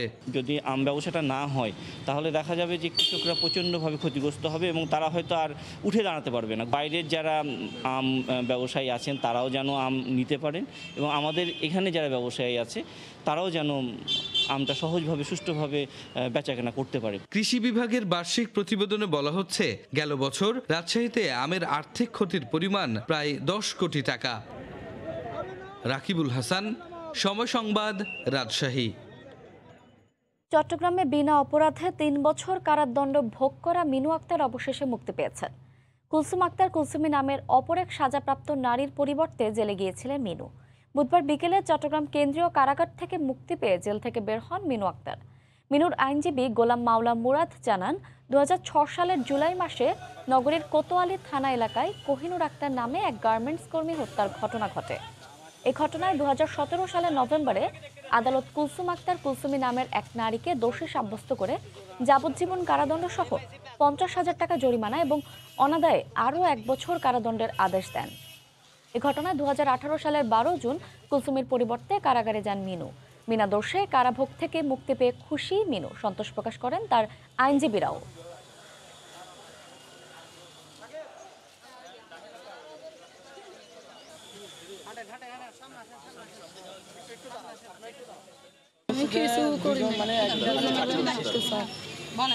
আমি কেউ মারিও নাই, কেউ ক্ষতিও করি নাই, কেউ মারি নাই। জেল থেকে বের হওয়ার পর সে এখন জানলো যে তার সন্তানও মারা গেছে। তাইলে এই যে চরম ধরনের ক্ষতি একটা মহিলার, নিরপরাধ মহিলার, এটা দায় দায়িত্বটা কে নেবে সেটা আমরা চেষ্টা করব যে মাননীয় আদালতকে অলরেডি আমরা জানিয়েছি এবং উচ্চ আদালতে আমরা এই বিষয়টা জানাবো। পাশাপাশি এটার জন্য যারা দায়ী, এই ঘটনার পেছনে যারা রয়েছে, যারা দায়ী, তাদের শাস্তি দাবি করে আমরা আদালতকে জানিয়েছি। অপরাধী চিহ্নিত করা সহ আইন শৃঙ্খলা নিয়ন্ত্রণে রাখতে পাবনার গ্রামীণ হাটবাজারগুলো সিসিটিভি ক্যামেরার আওতায় আনা হচ্ছে। এছাড়া জনবহুল এলাকায় এই ক্যামেরা বসানো হলে বাড়বে নজরদারি, চিহ্নিত হবে মাদক ব্যবসায়ী সহ অপরাধীরা। আইনশৃঙ্খলা বাহিনীর এমন উদ্যোগে সহায়তা করছেন ব্যবসায়ীরাও। মিলন মাহমুদের ক্যামেরায় পাবনা থেকে এস এ আসাদের রিপোর্টে বিস্তারিত। এই ঘটনাই নয়, জেলার সকল হাটেই বড় অঙ্কের অর্থ লেনদেনকে টার্গেট করে সক্রিয় অপরাধী চক্রের তৎপরতায় অহরহ ঘটে ডাকাতি, ছিনতাই, চুরির মতো ঘটনা। অপরাধীরা জনসমাগমে মিশে যাওয়ায় শনাক্ত করতে হিমশিম খেতে হয় আইনশৃঙ্খলা বাহিনীকে। প্রমাণের অভাবে পার পেয়ে যায় অপরাধীরা। তাদের নিয়ন্ত্রণ করতে পাবনার সকল হাটবাজারকে সিসিটিভি ক্যামেরার আওতায় আনার উদ্যোগ নিয়েছে জেলা পুলিশ। স্থানীয় ব্যবসায়ীদের সহযোগিতায় আতাইখোলা থানার বনগ্রাম ও দুবুলিয়া হাটে সিসিটিভি ক্যামেরা স্থাপনের মাধ্যমে শুরু হয়েছে এ কার্যক্রম। সিসি ক্যামেরা লাগানো খুব ভালো হয়েছে, উপকার হয়েছে। চিন্তাই হলে পরে টের পাওয়া যাবে। এখন ইচ্ছা করলেও চোররা ইচ্ছাকৃতভাবে চুরি করতে পারবে না। স্বাধীনভাবে যারা ব্যবসা করতে পারে, নিরাপত্তার ব্যবসা করতে পারে, তারা তাদের টাকা পয়সা নিয়ে নিরাপত্তা কোনো বিঘ্ন না ঘটে প্রাথমিক অবস্থা আমরা 22টি ক্যামেরা দিয়ে আমরা শুরু করছি। হাটগুলোকে অপরাধ মুক্ত রাখার জন্য এবং অপরাধ যেন ঘটতে না পারে সেটা নিবারণের জন্যই আমরা এই সিসিটিভি ব্যবস্থাপনার জন্য আমরা ব্যবস্থা নিয়েছি। জেলার সকল জনবহুল হাট বাজার সিসি ক্যামেরার আওতায় আনা হলে অপরাধীরা অপকর্মের সাহস পাবে না বলে আশাবাদ পুলিশ সুপারের। পুরো পাবনা জেলাকে সিসিটিভি কভারেজের আওতায় নিয়ে আসতে চাচ্ছি। কোনো অপরাধ সংগঠিত হলে আমরা যাতে সে সংক্রান্তে তথ্য এবং প্রমাণ দ্রুত পেয়ে আসামিদের সাজা নিশ্চিত করতে পারি। কৃষি ও তাঁত শিল্প প্রধান এলাকা পাবনার বড় হাটগুলোতে রাজধানী সহ দেশের বিভিন্ন প্রান্ত থেকে পণ্য কিনতে আসেন পাইকার ও ব্যবসায়ীরা। লেনদেন হয় কোটি কোটি টাকার। সিসি ক্যামেরা নজরদারিতে এসব হাটে সুরক্ষিত নিরাপত্তা নিশ্চিত হবে বলে মনে করেন সংশ্লিষ্টরা। সময় সংবাদ, পাবনা। সিরাজগঞ্জ শহরের পৌর পাইকারি সবজি আড়ত জমজমাট বেচাকেনায়। এখান থেকে পাইকাররা বিভিন্ন ধরনের টাটকা সবজি কিনে খুচরা বাজারে বিক্রি করেন। বিস্তারিত জানাতে সবজির আড়ত থেকে সরাসরি যুক্ত হচ্ছেন সহকর্মী রিঙ্কু কুণ্ড। রিঙ্কু। ধন্যবাদ ইমা। আমরা এখন আছি সিরাজগঞ্জের সবচেয়ে বড় যে পৌর পাইকারি সবজির আড়ত সেইটিতে, এবং আমরা ভোর থেকে দেখছি যে সিরাজগঞ্জের বিভিন্ন উপজেলায় উৎপাদিত কৃষকেরা তাদের নিজস্ব ক্ষেতে সবজি নিয়ে কিন্তু এই আড়তটিতে আসছেন, এবং আমরা ভোর থেকে দেখছি যে কেনাবেচা বেশ জমে উঠেছে এবং সব ধরনের টাটকা সবজিতে কিন্তু পরিপূর্ণ হয়ে গেছে এই আড়তটি। এবং সিরাজগঞ্জের বেশ কয়েকটি উপজেলায়, যে সকল উপজেলায় আসলে বেশি সবজি উৎপাদিত হয়, সেই সকল উপজেলার টাটকা সবজি নিয়ে কিন্তু এই লোকজন আসছে, এবং বিভিন্ন উপজেলা থেকে যারা খুচরা বিক্রেতারা আছে, যারা বিভিন্ন হাট বাজারে বা হোটেলে ব্যবসা করে থাকেন, তারা কিন্তু এখানে আসছেন এবং কেনা বেচা চলছে। এখানে মোট 100টি দোকান রয়েছে এবং সকাল 6:30 থেকে 9টা পর্যন্ত বেচা কিনে কিন্তু চলে। আমি একটু কথা বলতে চাই একজন আড়তদারের সাথে, যে আজকে বলবেন আজকে বাজারের অবস্থা কি এবং কোন সবজির দাম কেমন? আজকের অবস্থা মানে মালের আমদানি কম, বৃষ্টি হইতেছে কয়দিন হলো, যার কারণে মালের আমদানি কম। তো আমরা পটল বিক্রি করতেছি 24 থেকে 25 টাকা, বেগুন বিক্রি করতেছি আমরা 35 থেকে 40 টাকা, এবং মুখি বিক্রি করতেছি 30 টাকা। আর অন্যান্য সবজি মানে আমদানির উপরে মানে ডিপেন্ড হয়, যে যদি বেশি হয় তাহলে কম দাম, আর কম হলে বেশি দাম। ধন্যবাদ ইমা। আপনি শুনছিলেন একজন আড়তদার কিন্তু বলছিলেন যে আজকে কিন্তু সবজির সরবরাহ কিন্তু অনেকটাই কম বলে তিনি জানিয়েছেন, এবং যে কারণে আমরা একটু জানিয়ে রাখি যে গত কয়েকদিন কিন্তু বৃষ্টিপাতের কারণে এই সবজির সরবরাহ কিন্তু অনেকটাই কমেছে বলে জানিয়েছেন আড়তদার। আর এখানে মোট 100টি দোকানে প্রতিদিন যে বিক্রি হয় সেখানে প্রায় 20 থেকে 25 লাখ টাকা সবজি কিন্তু বিক্রি হয় বলে জানিয়েছেন আমাদের আড়তদার। এবং আমরা দেখছি যে বিভিন্ন টাটকা সবজি এবং পাশাপাশি লেবু রয়েছে, লেবুর কিন্তু আসলে বেশ কয়েকটি ধরনের লেবু রয়েছে, দেশি লেবু, এলাচি লেবু, এবং সেগুলো কিন্তু অনেকেই এই হোটেল ব্যবসায়ীরা যারা আছে এই লেবুগুলো কিন্তু তারা বিশেষ করে হোটেলের ব্যবসায়ীরা বেশি নিয়ে থাকেন বলে জানিয়েছেন আড়তদার। এবং এই সকাল থেকেই এই আড়তে বেচা কিনা জমে উঠেছে, যে কারণে আমরা দেখছি যে বিভিন্ন উপজেলায় যারা আসলে খুচরা দামে বেচা কিনা করে থাকে, খুচরা ব্যবসায়ীরা, তারা কিন্তু এই আড়তটিতে আসছেন এবং প্রতিদিন তারা এইখান থেকে সবজি কিনে নিয়ে যায়। আমি যদি আজকে আপনাকে বাজার দর একটু জানাতে চাই যে আজকে পটল বিক্রি হচ্ছে 25 থেকে 30 টাকা কেজি দরে, বেগুন বিক্রি হচ্ছে 35 থেকে 40 টাকা, শসা বিক্রি হচ্ছে 40 টাকা, আদা বিক্রি হচ্ছে 75 টাকা, পেঁপে বিক্রি হচ্ছে 20 থেকে 25 টাকা, মরিচ বিক্রি হচ্ছে 10 থেকে 15 টাকা, করলা বিক্রি হচ্ছে 50 টাকা। এগুলো কিন্তু আসলে সবকিছুই পাইকারি, কারণ এটি কিন্তু জেলার সবচেয়ে বড় পাইকারি মার্কেট আড়ত, এবং এই আড়তে প্রতিদিন পাইকারি দামে সবজি বিক্রি হয় এবং সর্বনিম্ন কিন্তু আসলে 5 কেজির নিচে কিন্তু কোনো সবজি বিক্রি করে না এই আড়তদাররা। তাদের একটি নিয়ম রয়েছে যে প্রতিদিন এই আড়তে প্রতিদিনের সবজি প্রতিদিন বিক্রি হয় এবং কোনো খুচরা ব্যবসায়ীর কাছে তারা কিন্তু আসলে বিক্রি করে না বলে জানিয়েছে আড়তদার। এবং গত কয়েকদিনের বৃষ্টিতে কিন্তু এই আড়তটিতে আমরা দেখেছি যে আড়তের মাঝখানে যে রাস্তাটি রয়েছে সেখানে কিন্তু আসলে কাদাতে পরিপূর্ণ হয়ে গেছে, যে কারণে ব্যবসায়ীদের অনেকটাই সমস্যা হচ্ছে বলে জানিয়েছেন আড়তদারা। তাছাড়া এই এখন কিন্তু পুরোদমে আসলে বেচা কিনা চলছে এবং বিভিন্ন উপজেলা থেকে যারা কৃষকেরা তারা আসছে এবং তারা কিন্তু আসলে বেচা বিক্রি করছে। এবং কৃষকেরা যেটি বলছে যে বাজারে কিন্তু আসলে তারা সবজির সঠিক যেটি মূল্য সেটি কিন্তু পাচ্ছে না, কারণ তারা উৎপাদিত সবজির যে খরচ, উৎপাদন খরচ, সেটি কিন্তু উঠছে না বলে অভিযোগ করেছেন আমাদেরকে কৃষকরা।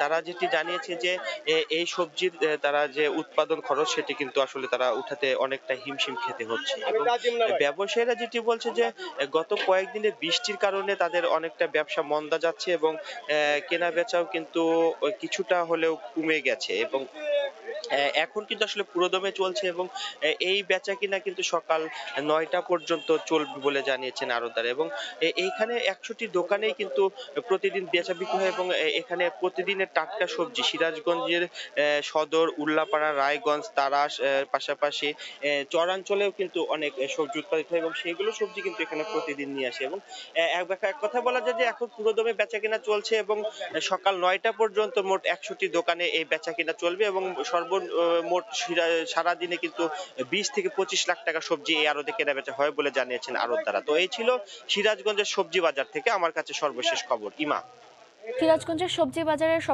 সবশেষ খবর জানাচ্ছিলেন সহকর্মী রিঙ্কু কুণ্ডু। 3 নদীর অব্যাহত ভাঙনে বিলীন হচ্ছে পটুয়াখালীর বহু এলাকা। এর মধ্যে পায়রা নদী গর্ভে বিলীন হয়েছে বাজার ও কবরস্থান ছাড়াও সহস্রাধিক ঘরবাড়ি। বসতভিটা হারিয়ে নিঃস্ব হয়েছেন কয়েক হাজার মানুষ। তাদের দাবি, জরুরি ভিত্তিতে বেড়িবাঁধ নির্মাণ না করলে তাদের অস্তিত্বই বিলীন হয়ে যাবে।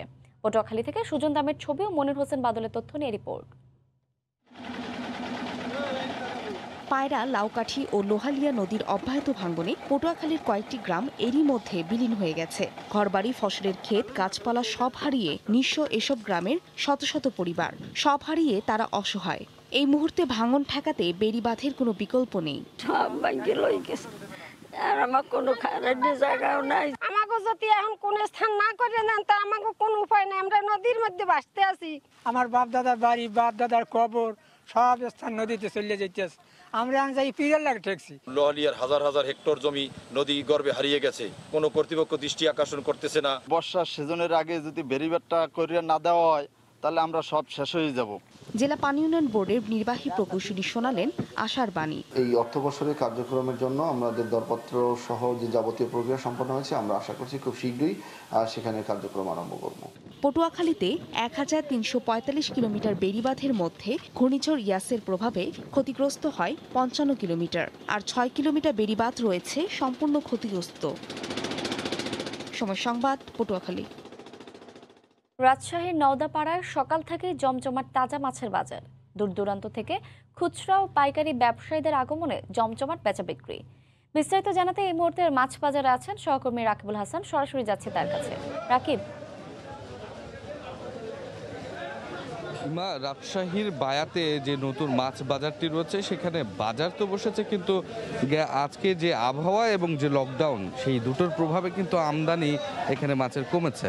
কেননা জেলেরা বলছেন যে গত রাত থেকে কিন্তু যে বৈরী আবহাওয়া, মাঝে মাঝে বৃষ্টি, সে কারণে কিন্তু তারা পুকুরে জাল নামাননি। এই কারণে অনেকেই, অধিকাংশ জনই আসলে মাছ বাজারে তোলেননি এবং পুকুর থেকে মাছ সংগ্রহ করেননি। কেননা তারা যেটি ব্যাখ্যা দেন যে বৃষ্টি হলে পুকুরে জাল ফেললে এবং মাছ সংগ্রহ করলে সেখানে খানিকটা সমস্যা হয় এবং মাছের অক্সিজেনগত কিছু সমস্যার কারণে তারা অনেক সময় সেই মাছটি ধরার যে ঝুঁকি সেটি নেন না। তবে তারপরেও আমরা যেটি লক্ষ্য করছি এখানে এই বাজারটিতে আগে থেকে মাছ ধরে রাখা এবং সেখানে চৌবাচ্চাতে তাজা মাছগুলো সংগ্রহ করা হয়, সেগুলো আজকে সকালে বিক্রি করা হচ্ছে। এর পাশাপাশি কিছু কিছু এলাকায় যে সমস্ত জায়গাগুলোনে উপজেলাগুলোনে বৃষ্টি হয় নাই সেখান থেকে কিন্তু মাছ সংগ্রহ করেছেন জেলেরা এবং সেই মাছগুলো কিন্তু এখানে নিয়ে এসেছে। আমরা এখানে দেখছি মির্কা, কাতল এবং রুই মাছের আজকে অনেক বেশি যোগান বেড়েছে এবং এর পাশাপাশি অন্যান্য যে ছোট মাছ, বিশেষ করে পুঁই, পাবদা এবং আশপাশে যে খাল বিলগুলো রয়েছে সেখান থেকে খুবই স্বল্প পরিমাণে বোয়াল, ট্যাংরা এই সমস্ত মাছ আমরা লক্ষ্য করছি। যেটি জেলেরা কিছুক্ষণ আগে থেকে বলছিলেন, আড়তদাররা বলছেন যে মাছের যেহেতু সরবরাহ কম সে কারণে দামটা কিন্তু খানিকটা বাড়তি। তবে যেহেতু এই বাজারের মূল ক্রেতারাই আসলে রাজশাহী শহর এবং এর আশপাশ জুড়ে যে শতাধিক খুচরা বাজারগুলো আছে সেইখানকার বিক্রেতারাই এই বাজারের মূল ক্রেতা। এখন যেহেতু লকডাউন চলছে রাজশাহী এলাকায় বা সিটি কর্পোরেশনের এলাকায়, সেই কারণে কিন্তু বাজার হাটের সময়ও খানিকটা কমে এসেছে। অর্থাৎ সকাল থেকে 12টা বা 12:30 পর্যন্ত যে বাজার বসে সেইখানে কিন্তু যেই পরিমাণ চাহিদা থাকে সেই পরিমাণে কিন্তু আসলে মাছের যে যোগান সেটি হচ্ছে না, যার কারণে খুচরা বাজারের দামটা খানিকটা বেড়েছে এবং কেজি প্রতি এবং মাছের জাত ভেদে কিন্তু, প্রকার ভেদে কিন্তু আসলে মাছের এই দর দামটি নির্ভর করছে। আমরা গত কয়েকদিনের হিসেব আসলে তাদের থেকে শুনেছি, আজকে কিন্তু মাছের বাজারে প্রতি কেজি মাছে কোনোটা 10 থেকে 15 টাকা বেড়েছে, কোনোটা আবার এইরকমই 5 থেকে 7 টাকা কমে এসেছে বলে তারা আমাদের কাছে দাবি করছেন। আমরা যেটি লক্ষ্য করছি যে কিছুক্ষণ আগে যেটি এখানে আমরা দরদাম করতে শুনলাম, আপনি জানেন যে এখানে হাত ডাকের মাধ্যমে আসলে দাম নির্ধারণ হয়ে থাকে। এইরকম বড় বড় কাতল মাছ যেগুলোর ওজন প্রায় 2.5 থেকে 3 কেজি, সেগুলো কিন্তু কিছুক্ষণ আগে আমরা 180 টাকা থেকে 95 টাকা পর্যন্ত দাম হাঁকতে দেখেছি। এর পাশাপাশি যে রুই, মির্কাগুলো আছে সেগুলো কিন্তু দাম প্রায় 70 থেকে 110 টাকা প্রতি কেজিতে বিক্রি হচ্ছে। এইরকমভাবে আসলে কোনো মাছের দাম বেড়েছে, কোনোটিতে আসলে কমেছে। খুচরা যে বিক্রেতারা আছে তারা যেটি বলছে যে আসলে এখানে যে মাছের যে যোগান তার তুলনায় খুচরা যারা বিশেষ করে ফেরি করে বিক্রি করেন বিভিন্ন গ্রামগঞ্জে, তারা বলছেন যে মাছের দামটি আজকে একটু চড়া, যেহেতু যোগান কম এবং মাছের যারা ক্রেতা তাদের সংখ্যাটা এখানে আজকে বেড়েছে, সেই কারণে একটু দর কষাকষি করে কিন্তু মাছগুলো তাদেরকে কিনতে হচ্ছে।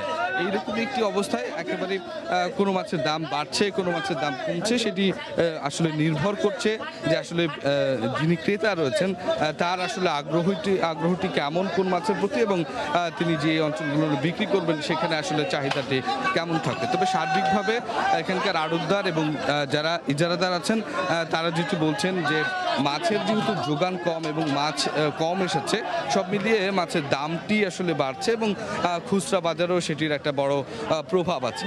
তো এই অবস্থায় যেটি আসলে আমরা লক্ষ্য করছি যে রাজশাহীতে মাছের যে বাজার, সেই মাছের বাজার সকাল থেকে যে জমজমাট হয়ে ওঠে সেইটি খুব বেশি নাই, কিন্তু এখানে যেই কেনাবেচা হচ্ছে সেই কেনাবেচার ক্ষেত্রে আমরা যেটি লক্ষ্য করছি যে আসলে এখনো পর্যন্ত যে বাজারটি চলছে সেটি 9টা পর্যন্ত চলবে এবং খুচরা বাজাররা এখানে দর কষাকষির মাধ্যমেই মাছ কিনবেন। তো রাজশাহীর বায়াবাজার থেকে এই ছিল আমার কাছে সর্বশেষ। রাজশাহী নওদাপাড়ায় মাছ বাজারের সবশেষ খবর জানাচ্ছিলেন সহকর্মী রাকিবুল হাসান।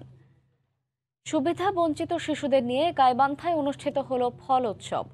গতকাল বিকেলে গাইবান্ধা রেলওয়ে স্টেশন চত্বরে স্বেচ্ছাসেবী সংগঠন জুম বাংলাদেশ এর আয়োজন করে। এ সময় 70 জন সুবিধা বঞ্চিত শিশুকে আম, কাঁঠাল সহ 9টি মৌসুমী ফল উপহার দেওয়া হয়। আয়োজকরা জানান আর্থিক সামর্থ্য না থাকায় অনেক শিশুর পরিবারই মৌসুমি ফল কিনে দিতে পারে না, তাই তাদের মুখে হাসি ফোটাতে এই ফল উৎসবের আয়োজন করেন তারা।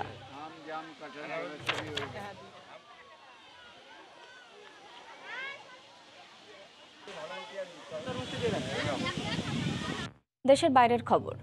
আগামী 15 আগস্ট যুক্তরাষ্ট্রের নিউ ইয়র্কের প্রাণকেন্দ্র টাইমস স্কয়ারের বিলবোর্ডে জাতির জনক বঙ্গবন্ধু শেখ মুজিবুর রহমানের ছবি ও অর্জন তুলে ধরা হবে। বঙ্গবন্ধুর শাহাদাত বার্ষিকী উপলক্ষে এনওয়াই ড্রিমস নামে একটি প্রতিষ্ঠানের কর্ণধার ফাহিম ফিরোজ এই প্রদর্শনীর উদ্যোগ নিয়েছেন। নিউ ইয়র্কের জ্যাকসন হাইটসের একটি রেস্টুরেন্টে আয়োজিত মিট দ্য প্রেস অনুষ্ঠানে ফাহিম ফিরোজ এই উদ্যোগের কথা জানান।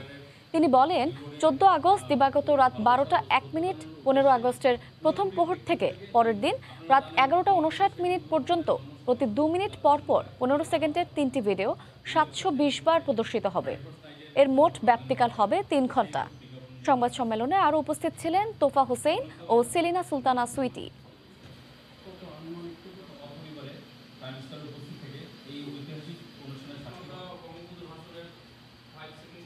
যুক্তরাষ্ট্র সফরে রয়েছেন পররাষ্ট্রমন্ত্রী একে আব্দুল মোমেন।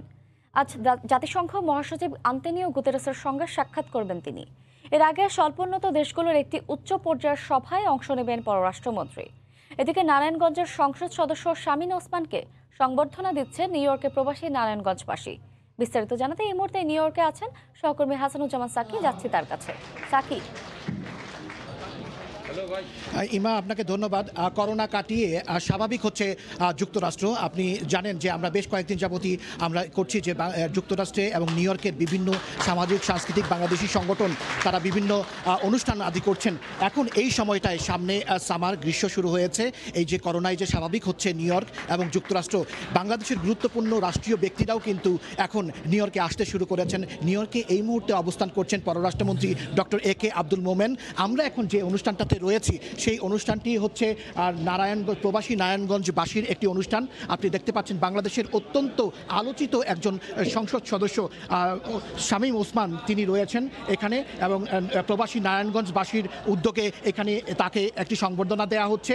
আজকে এমন একটি দিন, আজকে থেকে 20 বছর আগে জুন মাসের 16 তারিখের এই দিনে নারায়ণগঞ্জের চাষারায় আওয়ামী লীগের যে কার্যালয়, সেই কার্যালয়ে বোমা হামলার ঘটনা ঘটেছিল। সেই বোমা হামলায় আওয়ামী লীগের তৎকালীন নেতা শামীম ওসমান, যেখানে আজকে উনি উপস্থিত রয়েছেন, তিনি কিন্তু গুরুতরভাবে আহত হয়েছিলেন।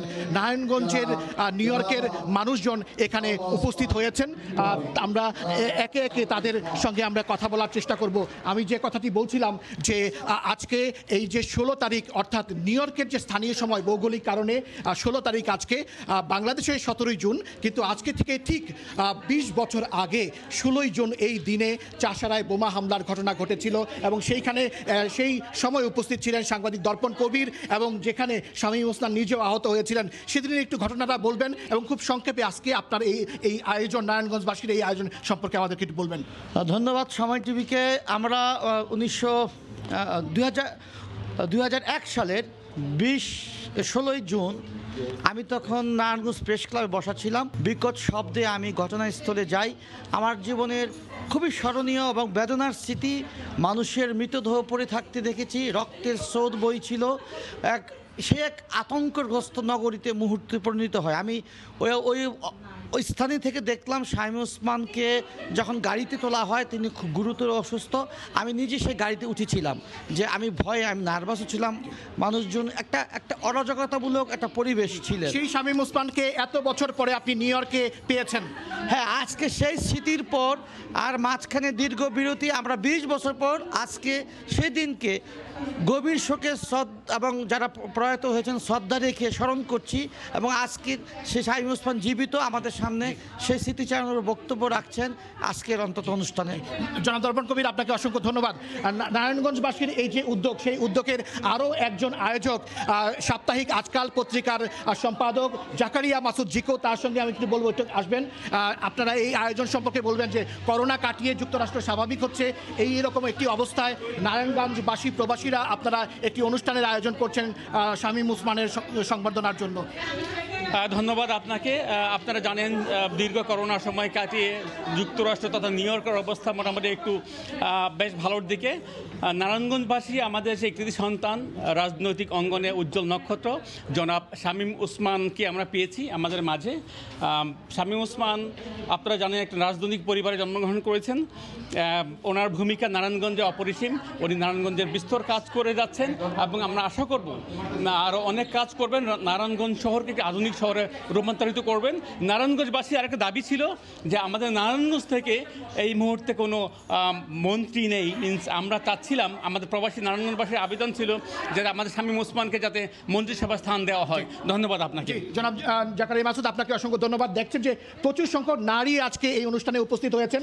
করোনা কাটিয়ে যে যুক্তরাষ্ট্র স্বাভাবিক হচ্ছে তারই কিন্তু একটা সাক্ষ্য বহন করছে যে অনেক মানুষ আজকে অনেক দিন পরে মনে হয় একটু নিঃশ্বাস নিচ্ছেন। সবাই কিন্তু নারায়ণগঞ্জবাসী, আপনিও নারায়ণগঞ্জের মানুষ। একটু বলবেন যে আজকের এই যে করোনা কাটিয়ে আজকে অনেকদিন পর এরকম একটি আয়োজনে আপনি এসলেন। নির্মল পাল, আপনি একটু বলবেন। ইঞ্জিনিয়ার নির্মল পালের সঙ্গে কথা বলছি আমরা। আমি নির্মল পাল। আমি নারায়ণগঞ্জের প্রথম ব্যক্তি যে আমেরিকাতে পা রাখিয়েছিলাম 1979-এ। এবং আমি শামীম ওসমানের বড় ভাই নাসিম ওসমান যে মারা গেছে, ওর ক্লাসমেট। শুধু ওর ক্লাসমেট ছিলাম না, হ্যাঁ, আমরা এক ক্লাসের ছাত্র ছিলাম, একত্রে মেট্রিক পরীক্ষা দিয়েছি, সব কিছু একত্রে করেছি। ওকে আমি হারিয়েছি, হ্যাঁ। ও স্বর্গবাস আমি কামনা করি এবং শামীম ওসমানকে এই কথাই বলবো, হ্যাঁ, যে নারায়ণগঞ্জকে একটা মডেল টাউনে তুমি পরিণত করো। হ্যাঁ, তোমাকে ধন্যবাদ। অনেক ধন্যবাদ। ইমা, আপনি শুনছিলেন আমরা আরও একজন নারায়ণগঞ্জবাসী, সাপ্তাহিক প্রবাস পত্রিকার সম্পাদক মোহাম্মদ সাঈদ। একটু বলবেন আজকের এই আয়োজন সম্পর্কে। অনেক দিন পরে নারায়ণগঞ্জের মানুষ একটা উপলক্ষ পেল, তাদের কাছের একজন লোককে পেল। নারায়ণগঞ্জের যদি অলিখিত কোনো নেতা বলা যায়, শামীম ওসমানের বিকল্প নেই। জি, আপনাকে অসংখ্য ধন্যবাদ। আমাদের সময় সংক্ষেপ। ইমা, এই ছিল আমাদের আয়োজন এবং আমরা পরবর্তী বুলেটিনে পররাষ্ট্রমন্ত্রী ডক্টর AK আব্দুল মোমেন যে এখানে রয়েছেন তারও একটি সংবর্ধনা রয়েছে নিউ ইয়র্ক শহরেই। আমরা পরবর্তী বুলেটিনে সেখানকার অবস্থা আপনাদেরকে জানাবো। এই ছিল আমার কাছে সর্বশেষ। ইমা, আপনাকে ধন্যবাদ। হাসানুজ্জামান সাকি, সময় সংবাদ, নিউ ইয়র্ক। যুক্তরাষ্ট্রের নিউ ইয়র্ক থেকে আমাদের সঙ্গে এতক্ষণ যুক্ত ছিলেন সহকর্মী হাসানুজ্জামান সাকি। জেনেভায় যুক্তরাষ্ট্র ও রাশিয়ার শীর্ষক বৈঠক ফলপ্রসূ হয়েছে বলে দাবি করেছেন মার্কিন প্রেসিডেন্ট জো বাইডেন এবং রুশ president Vladimir Putin.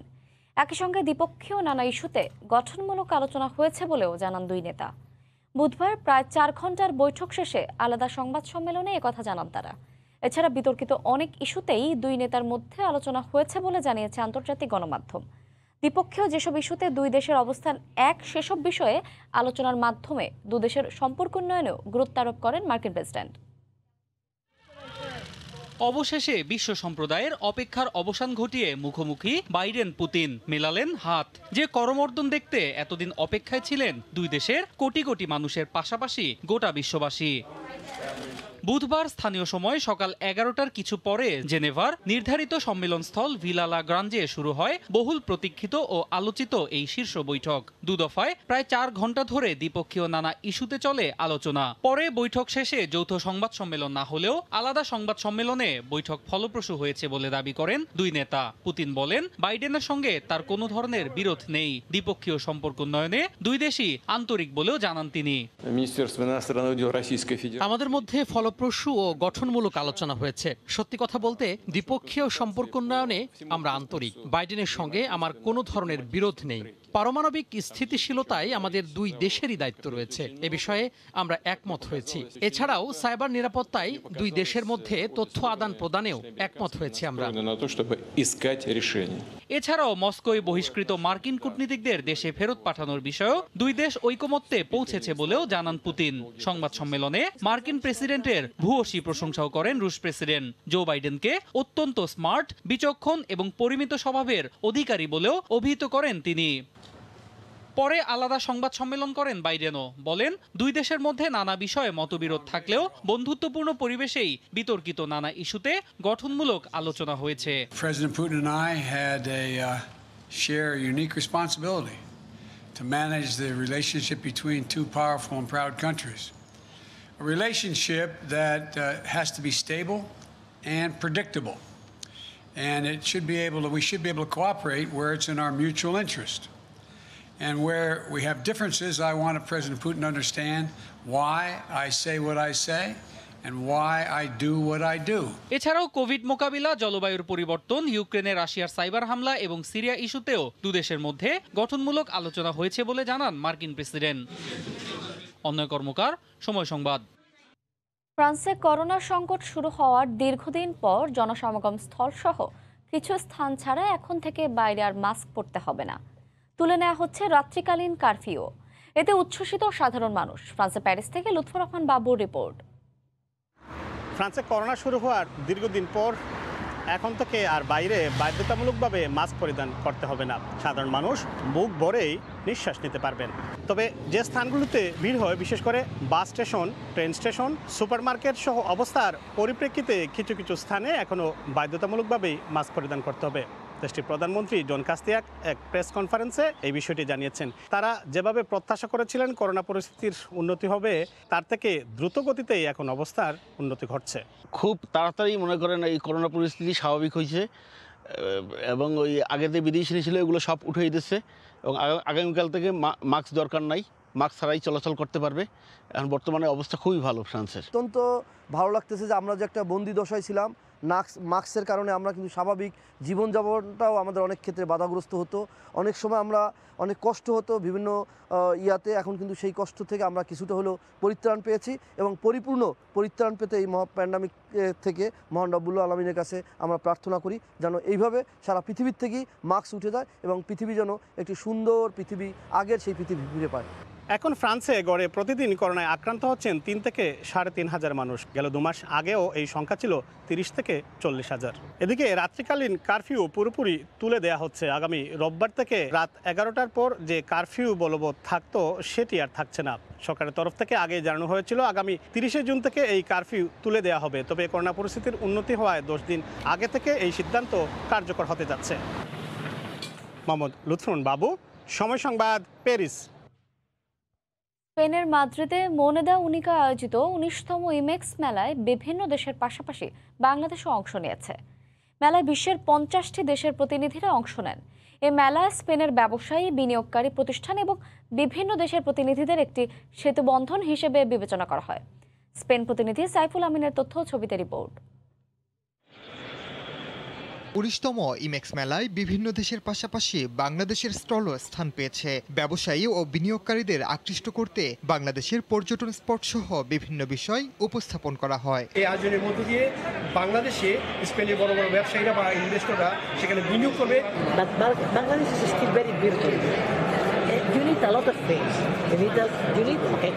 The garment sector is the strongest one in the world, maybe the number. সেমিনারে উদ্বোধনী বক্তব্য রাখেন রাষ্ট্রদূত সারোয়ার মাহমুদ। বর্তমানে বাংলাদেশ বিনিয়োগ সম্ভাবনার দেশ।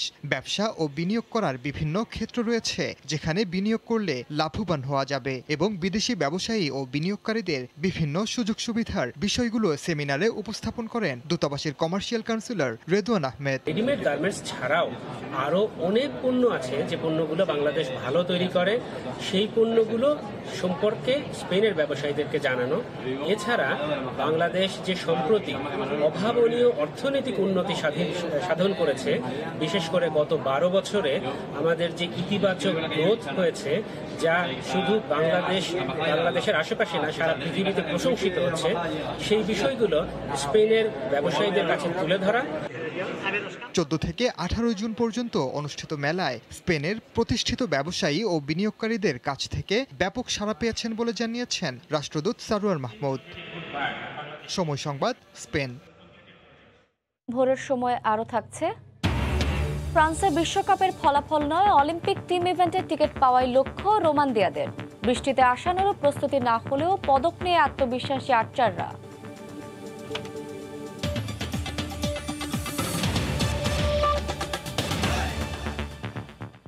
মাত্র 2 বছরে ফ্রিজিয়ান প্রজাতির একটি গরুর ওজন হয়েছে 988 কেজি। করোনার হানায় আসছে কোরবানির হাটে পশুটির ন্যায্য মূল্য পাওয়া নিয়ে খামারির কপালে এখন দুশ্চিন্তার ভাঁজ। তবে হতাশার কারণ নেই বলছে প্রাণী সম্পদ অধিদপ্তর। আতাউল হক সাগরের ক্যামেরায় হেদায়েতুল ইসলাম বাবুর রিপোর্ট। আদর করে সাগাটার পদুম শহরের খামারি আব্দুল কুদ্দুস ষাটটির নাম রেখেছেন বুলেট। 3 বেলায় 16 কেজি খাবার লাগে তার। আসছে কোরবানি ঈদে বিক্রির জন্য দুবেলা গোসল সহ বাড়তি যত্ন আত্তি করা হচ্ছে পশুটির। আমাদের আবহাওয়ার সঙ্গে এতটাই অ্যাডজাস্ট এই ফ্রিজিয়ান গরু, যার কারণে খুব দ্রুতই গরুটা বেড়ে উঠছে।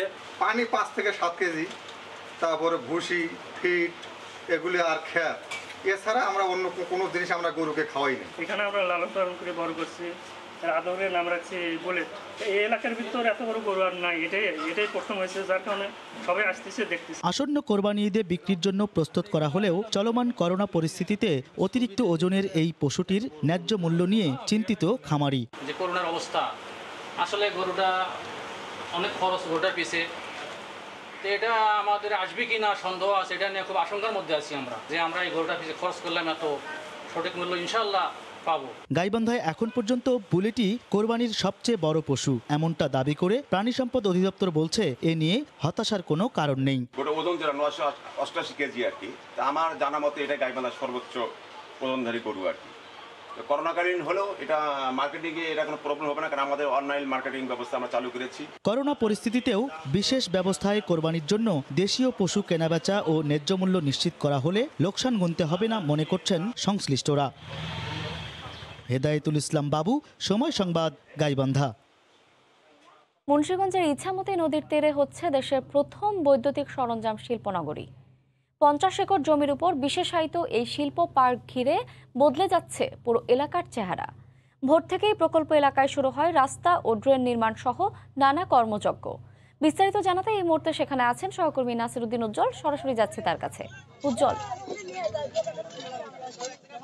ইমা, এই বৈদ্যুতিক পণ্য এবং হালকা প্রকৌশল শিল্প গড়ে তুলবার জন্য এই ইছামতি নদীর তীরে আপনারা দেখছেন যে এই ভোর থেকে কি ধরনের কর্মযজ্ঞ চলছে। এখানে 361টি শিল্প গড়ে তুলবার জন্য কিন্তু এই প্রয়াস, এবং যেটি ঢাকার ধোলাইখাল যে হালকা প্রকৌশল, যেগুলো গাড়ির যন্ত্রাংশ সহ নানা রকম যে তারা নাট বল্টু এবং বিভিন্ন রকম হালকা যে সামগ্রী তৈরি করে থাকেন, সেই শিল্পটি কিন্তু এখানে নিয়ে আসা হবে, কারণ ওগুলো ঢাকাতে ছড়িয়ে ছিটিয়ে ছিল। এবং নবাবগঞ্জে যে বৈদ্যুতিক পণ্য তৈরির বিভিন্ন কারখানা রয়েছে, এই কারখানাগুলো কিন্তু ছড়িয়ে ছিটিয়ে থাকাতে নানা রকম পরিবেশ বিঘ্নিত হচ্ছিল, সেগুলো কিন্তু পরিকল্পিতভাবে এখানে নিয়ে আসার জন্য এই 309 কোটি টাকার প্রকল্প প্রণয়ন করা হয়েছে, যেটি এখানকার দায়িত্বশীলরা বলছেন আগামী জুনের মধ্যে কিন্তু প্রকল্প সম্পন্ন হয়ে যাবে, এবং ইতিমধ্যে কিন্তু 83% কাজ সম্পন্ন হয়ে গেছে।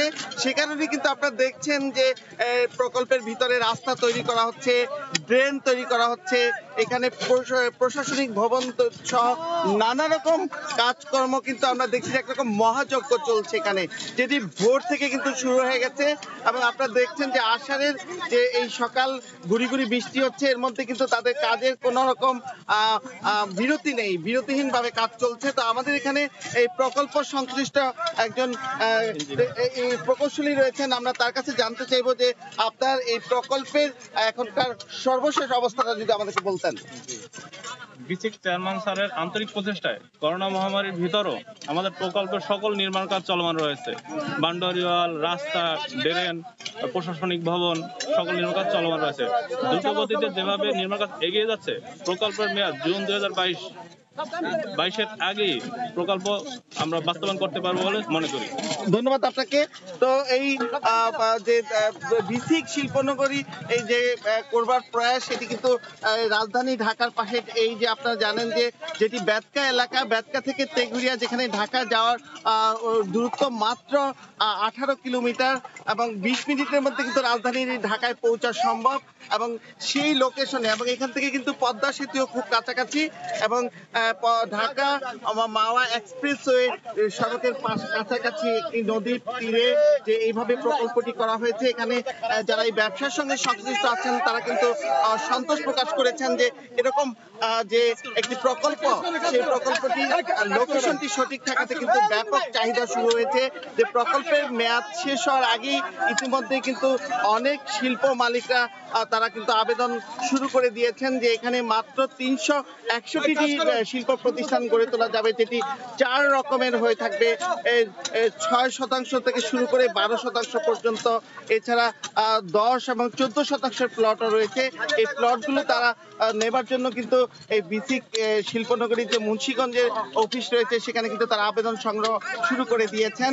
এবং এখানকার যারা সংশ্লিষ্ট আছেন তারা বলছেন যে এই প্রকল্পটি আসলে গুরুত্ব বহন করবে এই কারণে যে নানা কারণেই যে আধুনিক এই যুগে যে ইলেকট্রিক সামগ্রী, যে ফিটিং সহ বৈদ্যুতিক সরঞ্জামাদি ছাড়াও যেসব হালকা প্রকৌশল রয়েছে, হার্ডওয়্যারের যে সামগ্রী রয়েছে, এগুলো সবই কিন্তু এখন এখান থেকে তৈরি হবে এবং সেই রকম প্রযুক্তি সহ তাদের শিল্প গড়ে তোলবার যে চেষ্টা, সেগুলো আমরা দেখছি যে প্রাথমিক কাজকর্মগুলো তারা চালাচ্ছেন। এবং এই শিল্পনগরীটি গড়ে ওঠাকে কেন্দ্র করে এই পুরো এলাকার কিন্তু আর্থসামাজিক অবস্থার একটি পরিবর্তন ঘটেছে। তো এই ছিল এখানকার সর্বশেষ ইমা। মুন্সিগঞ্জে তৈরি হচ্ছে বেসিক শিল্পনগরী এবং সে খবর জানাতে এতক্ষণ আমাদের সঙ্গে সরাসরি যুক্ত ছিলেন সহকর্মী নাসির উদ্দিন উজ্জ্বল। দেশের ফুটবলের খবর। বিশ্বকাপ বাছাই মিশন শেষে আজ ভোরে দেশে ফিরেছে বাংলাদেশ জাতীয় ফুটবল দল। বাংলাদেশ সময় ভোর 4টায় ঢাকা শাহজালাল আন্তর্জাতিক বিমানবন্দরে পৌঁছেছে জামাল ভুইয়ারা। গোলরক্ষক কোচ লুইস ক্লেভলি কাতার থেকেই নিজ দেশে চলে গেছেন। তাকে বাদ দিয়ে বাকি 32 জন করোনার নেগেটিভ সার্টিফিকেট নিয়ে এলেও আপাতত সরকারের স্বাস্থ্য বিভাগের নিয়ম মেনে 3 দিনের কোয়ারেন্টাইনে থাকবেন তারা। তবে কাতার থেকে আসায় প্রাতিষ্ঠানিক কোয়ারেন্টাইনে থাকতে হবে না ফুটবলারদের, নিজ নিজ ক্লাবে হোম কোয়ারেন্টাইনেই থাকবেন তারা। তবে দলের সঙ্গে থাকা বিদেশি স্টাফরা হোটেলে আইসোলেশনে থাকবেন। বাফুফে ঘোষিত ফিক্সচার অনুযায়ী 22 জুন থেকে পুনরায় লিগ শুরু হওয়ার কথা রয়েছে। আগামী সপ্তাহে লিগ কমিটির সভায় এ বিষয়ে চূড়ান্ত সিদ্ধান্ত আসবে। এছাড়া দেশে ফেরার পর বাফুফের সভাপতি কাজী সালাউদ্দিনের সঙ্গে আলোচনায় বসার কথা রয়েছে জাতীয় দলের ফুটবলারদের। আমাদের আরও অনেক ইমপ্রুভ করার দরকার। তো আমরা ভবিষ্যতে এসব সামনে যেহেতু ম্যাচ আরও পাবো, তো এগুলো কাজে লাগিয়ে আমরা ইমপ্রুভ করবো। অনেকদিন লিগ বন্ধ ছিল, তো সামনে লিগ শুরু হবে, তো ভালো কিছু কম্পিটিটিভ ম্যাচ পাবো। তো এগুলো নিয়ে আমাদের যদি ফাইট দিতে পারে ভালোভাবে, তাহলে আমাদের জন্য আরও ভবিষ্যতে ভালো হবে। আমরা গত 2 দিন আগে কন্টেন্ট ওইখানে পরীক্ষা করে সবাই নেগেটিভ হয়ে এসেছি। তারপর আমরা ক্লাবের কাছে প্লেয়ারদেরকে দিয়ে দিয়েছি, বলেছি যদি কন্টেন্টের কোনো বিষয় থাকে এটা ক্লাব বুঝবে। ফ্রান্সে বিশ্বকাপের ফলাফল ছাপিয়ে দলগতভাবে অলিম্পিকের টিকিট সংগ্রহটাই মূল লক্ষ্য বাংলাদেশ রিকার্ভ আর্চারি দলের সদস্যদের। এককের পর এবার টিম হিসেবেও টোকিও মাতাতে চায় রোমান দিয়ারা। তবে বৃষ্টির কারণে দেশে অনুশীলনের সুযোগ সেভাবে না মেলায় কিছুটা চিন্তিত আর্চাররা। যদিও প্রতিপক্ষ যে আসুক, নিজেদের সেরাটা দিয়ে দেশের জন্য কিছু করতে মরিয়া তারা।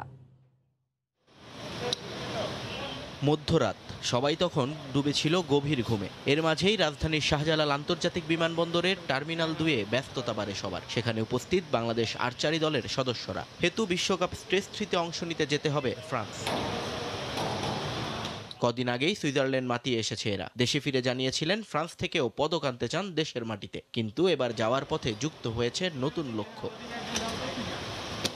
আর্চারি থেকে সরাসরি এককভাবে যে কোনো একজন যাবেন অলিম্পিকে, সেটা ঠিক হয়েছে অনেক আগেই। কারো নাম না বলা হলেও সেটা যে রোমান্স আনা তা জানা আছে সবারই। কিন্তু আইফেল টাওয়ারের দেশে সুযোগ আছে দলগতভাবে টোকিওর টিকিট কাটার। তাই তো চ্যালেঞ্জটা এবার একটু বেশি। গত স্টেজে আমরা অনেক ভালো রেজাল্ট করেছি, তো আশা আছি যে এবারে লক্ষ্য হচ্ছে আমাদের অলিম্পিক কোয়ালিফাই নিয়ে টিম ইভেন্টে ছেলেদের এবং মেয়েদের। তো আশা করি ওই লক্ষ্যেই যাচ্ছি, যেন ইনশাল্লাহ আর একটা টিকিট আমরা জোগাড় করতে পারি টিম ইভেন্টে। কিন্তু সুইজারল্যান্ড থেকে ফিরে কোয়ারেন্টিন আর বৃষ্টির কবলে পড়ে অনুশীলনের সুযোগ মিলেছে কম। তার উপর স্টেজ 3-তে প্রতিপক্ষ অনেক শক্তিশালী আগের চেয়ে। তবে সেসব নিয়ে একেবারেই ভাবছেন না আর্চাররা। আত্মবিশ্বাসে বলিয়ান হয়ে লড়তে চান নিজেদের সেরাটা দিয়ে। এর আগেও আমরা ভাবছিলাম যে দেশগুলো অনেকই সবাই স্ট্রং ছিল, তবু আমরা বিট করতে পারছি। তো মনের শক্তি এবং আমরা যদি আল্লাহর রহমতে সবকিছু করতে পারি নিজের বেস্টটা দিয়ে, তাহলে ইনশাআল্লাহ হয়তো বা সেই সব স্ট্রং প্রতিদ্বন্দ্বীকেও আমরা বিট করতে পারবো। ঝড় বৃষ্টি হোক আর যত বাতাস হোক, যতক্ষণ পর্যন্ত না টার্গেট ফেস দেখা যাবে ততক্ষণ আমাদের গেম কন্টিনিউ চলে। তো আশা রাখি যে যতটুকু করেছি ততটুকুই আমাদের জন্য এনাফ। ফ্রান্সে আর্চারি বিশ্বকাপ স্টেজ 3-তে অংশ নিচ্ছে বিশ্বের 51টি দেশ, যেখানে শুধু রিকার্ভ ইভেন্টে অংশ নেবে বাংলাদেশ। নিয়ন মোহাইমিন, সময় সংবাদ, ঢাকা। ঢাকা প্রিমিয়ার লিগের খবর। অবশেষে নিষেধাজ্ঞা কাটিয়ে প্রিমিয়ার লিগে ফিরছেন সাকিব আল হাসান। বিশ্বসেরা অলরাউন্ডার ফেরায় স্বস্তি প্রকাশ করেছে মোহামেডান কর্তৃপক্ষ। মিরপুরে আজ সন্ধ্যা 6টায় মোহামেডান লড়বে গাজী গ্রুপ ক্রিকেটার্সের বিপক্ষে। এর আগে একই মাঠে দুপুর 1:30টায় সুপার 6 নিশ্চিত হওয়া আবাহনীর মুখোমুখি হবে লিজেন্ডস অব রূপগঞ্জ। এছাড়া সকাল 9টায় তামিম ইকবালের প্রাইম ব্যাংকের প্রতিপক্ষ খেলাঘর। 3 ম্যাচ নিষেধাজ্ঞা কাটিয়ে প্রিমিয়ার লিগে ফিরছেন সাকিব আল হাসান। বিশ্বসেরা অলরাউন্ডার ফেরার বিষয়টি তার ক্লাব মোহামেডানের জন্য ইতিবাচক খবরই বটে। এর মধ্যে 10 ম্যাচে 13 পয়েন্ট নিয়ে টেবিলের 4 থেকে সুপার 6 নিশ্চিত করেছে সাদা কালোরা। এবার 11তম রাউন্ডের ম্যাচে মিরপুরে গাজী গ্রুপের বিপক্ষে মাঠে নামবে মোহামেডান স্পোর্টিং ক্লাব। গেল ম্যাচে খেলাঘরকে হারিয়ে ফুরফুরের মেজাজে ঐতিহ্যবাহী ক্লাবটি। সুপার 6 নিশ্চিত হওয়ায় নির্ভর দলের ক্রিকেটাররা, সেই সাথে সাকিব ফেরায় স্বস্তি প্রকাশ করেছে মোহামেডান কর্তৃপক্ষ।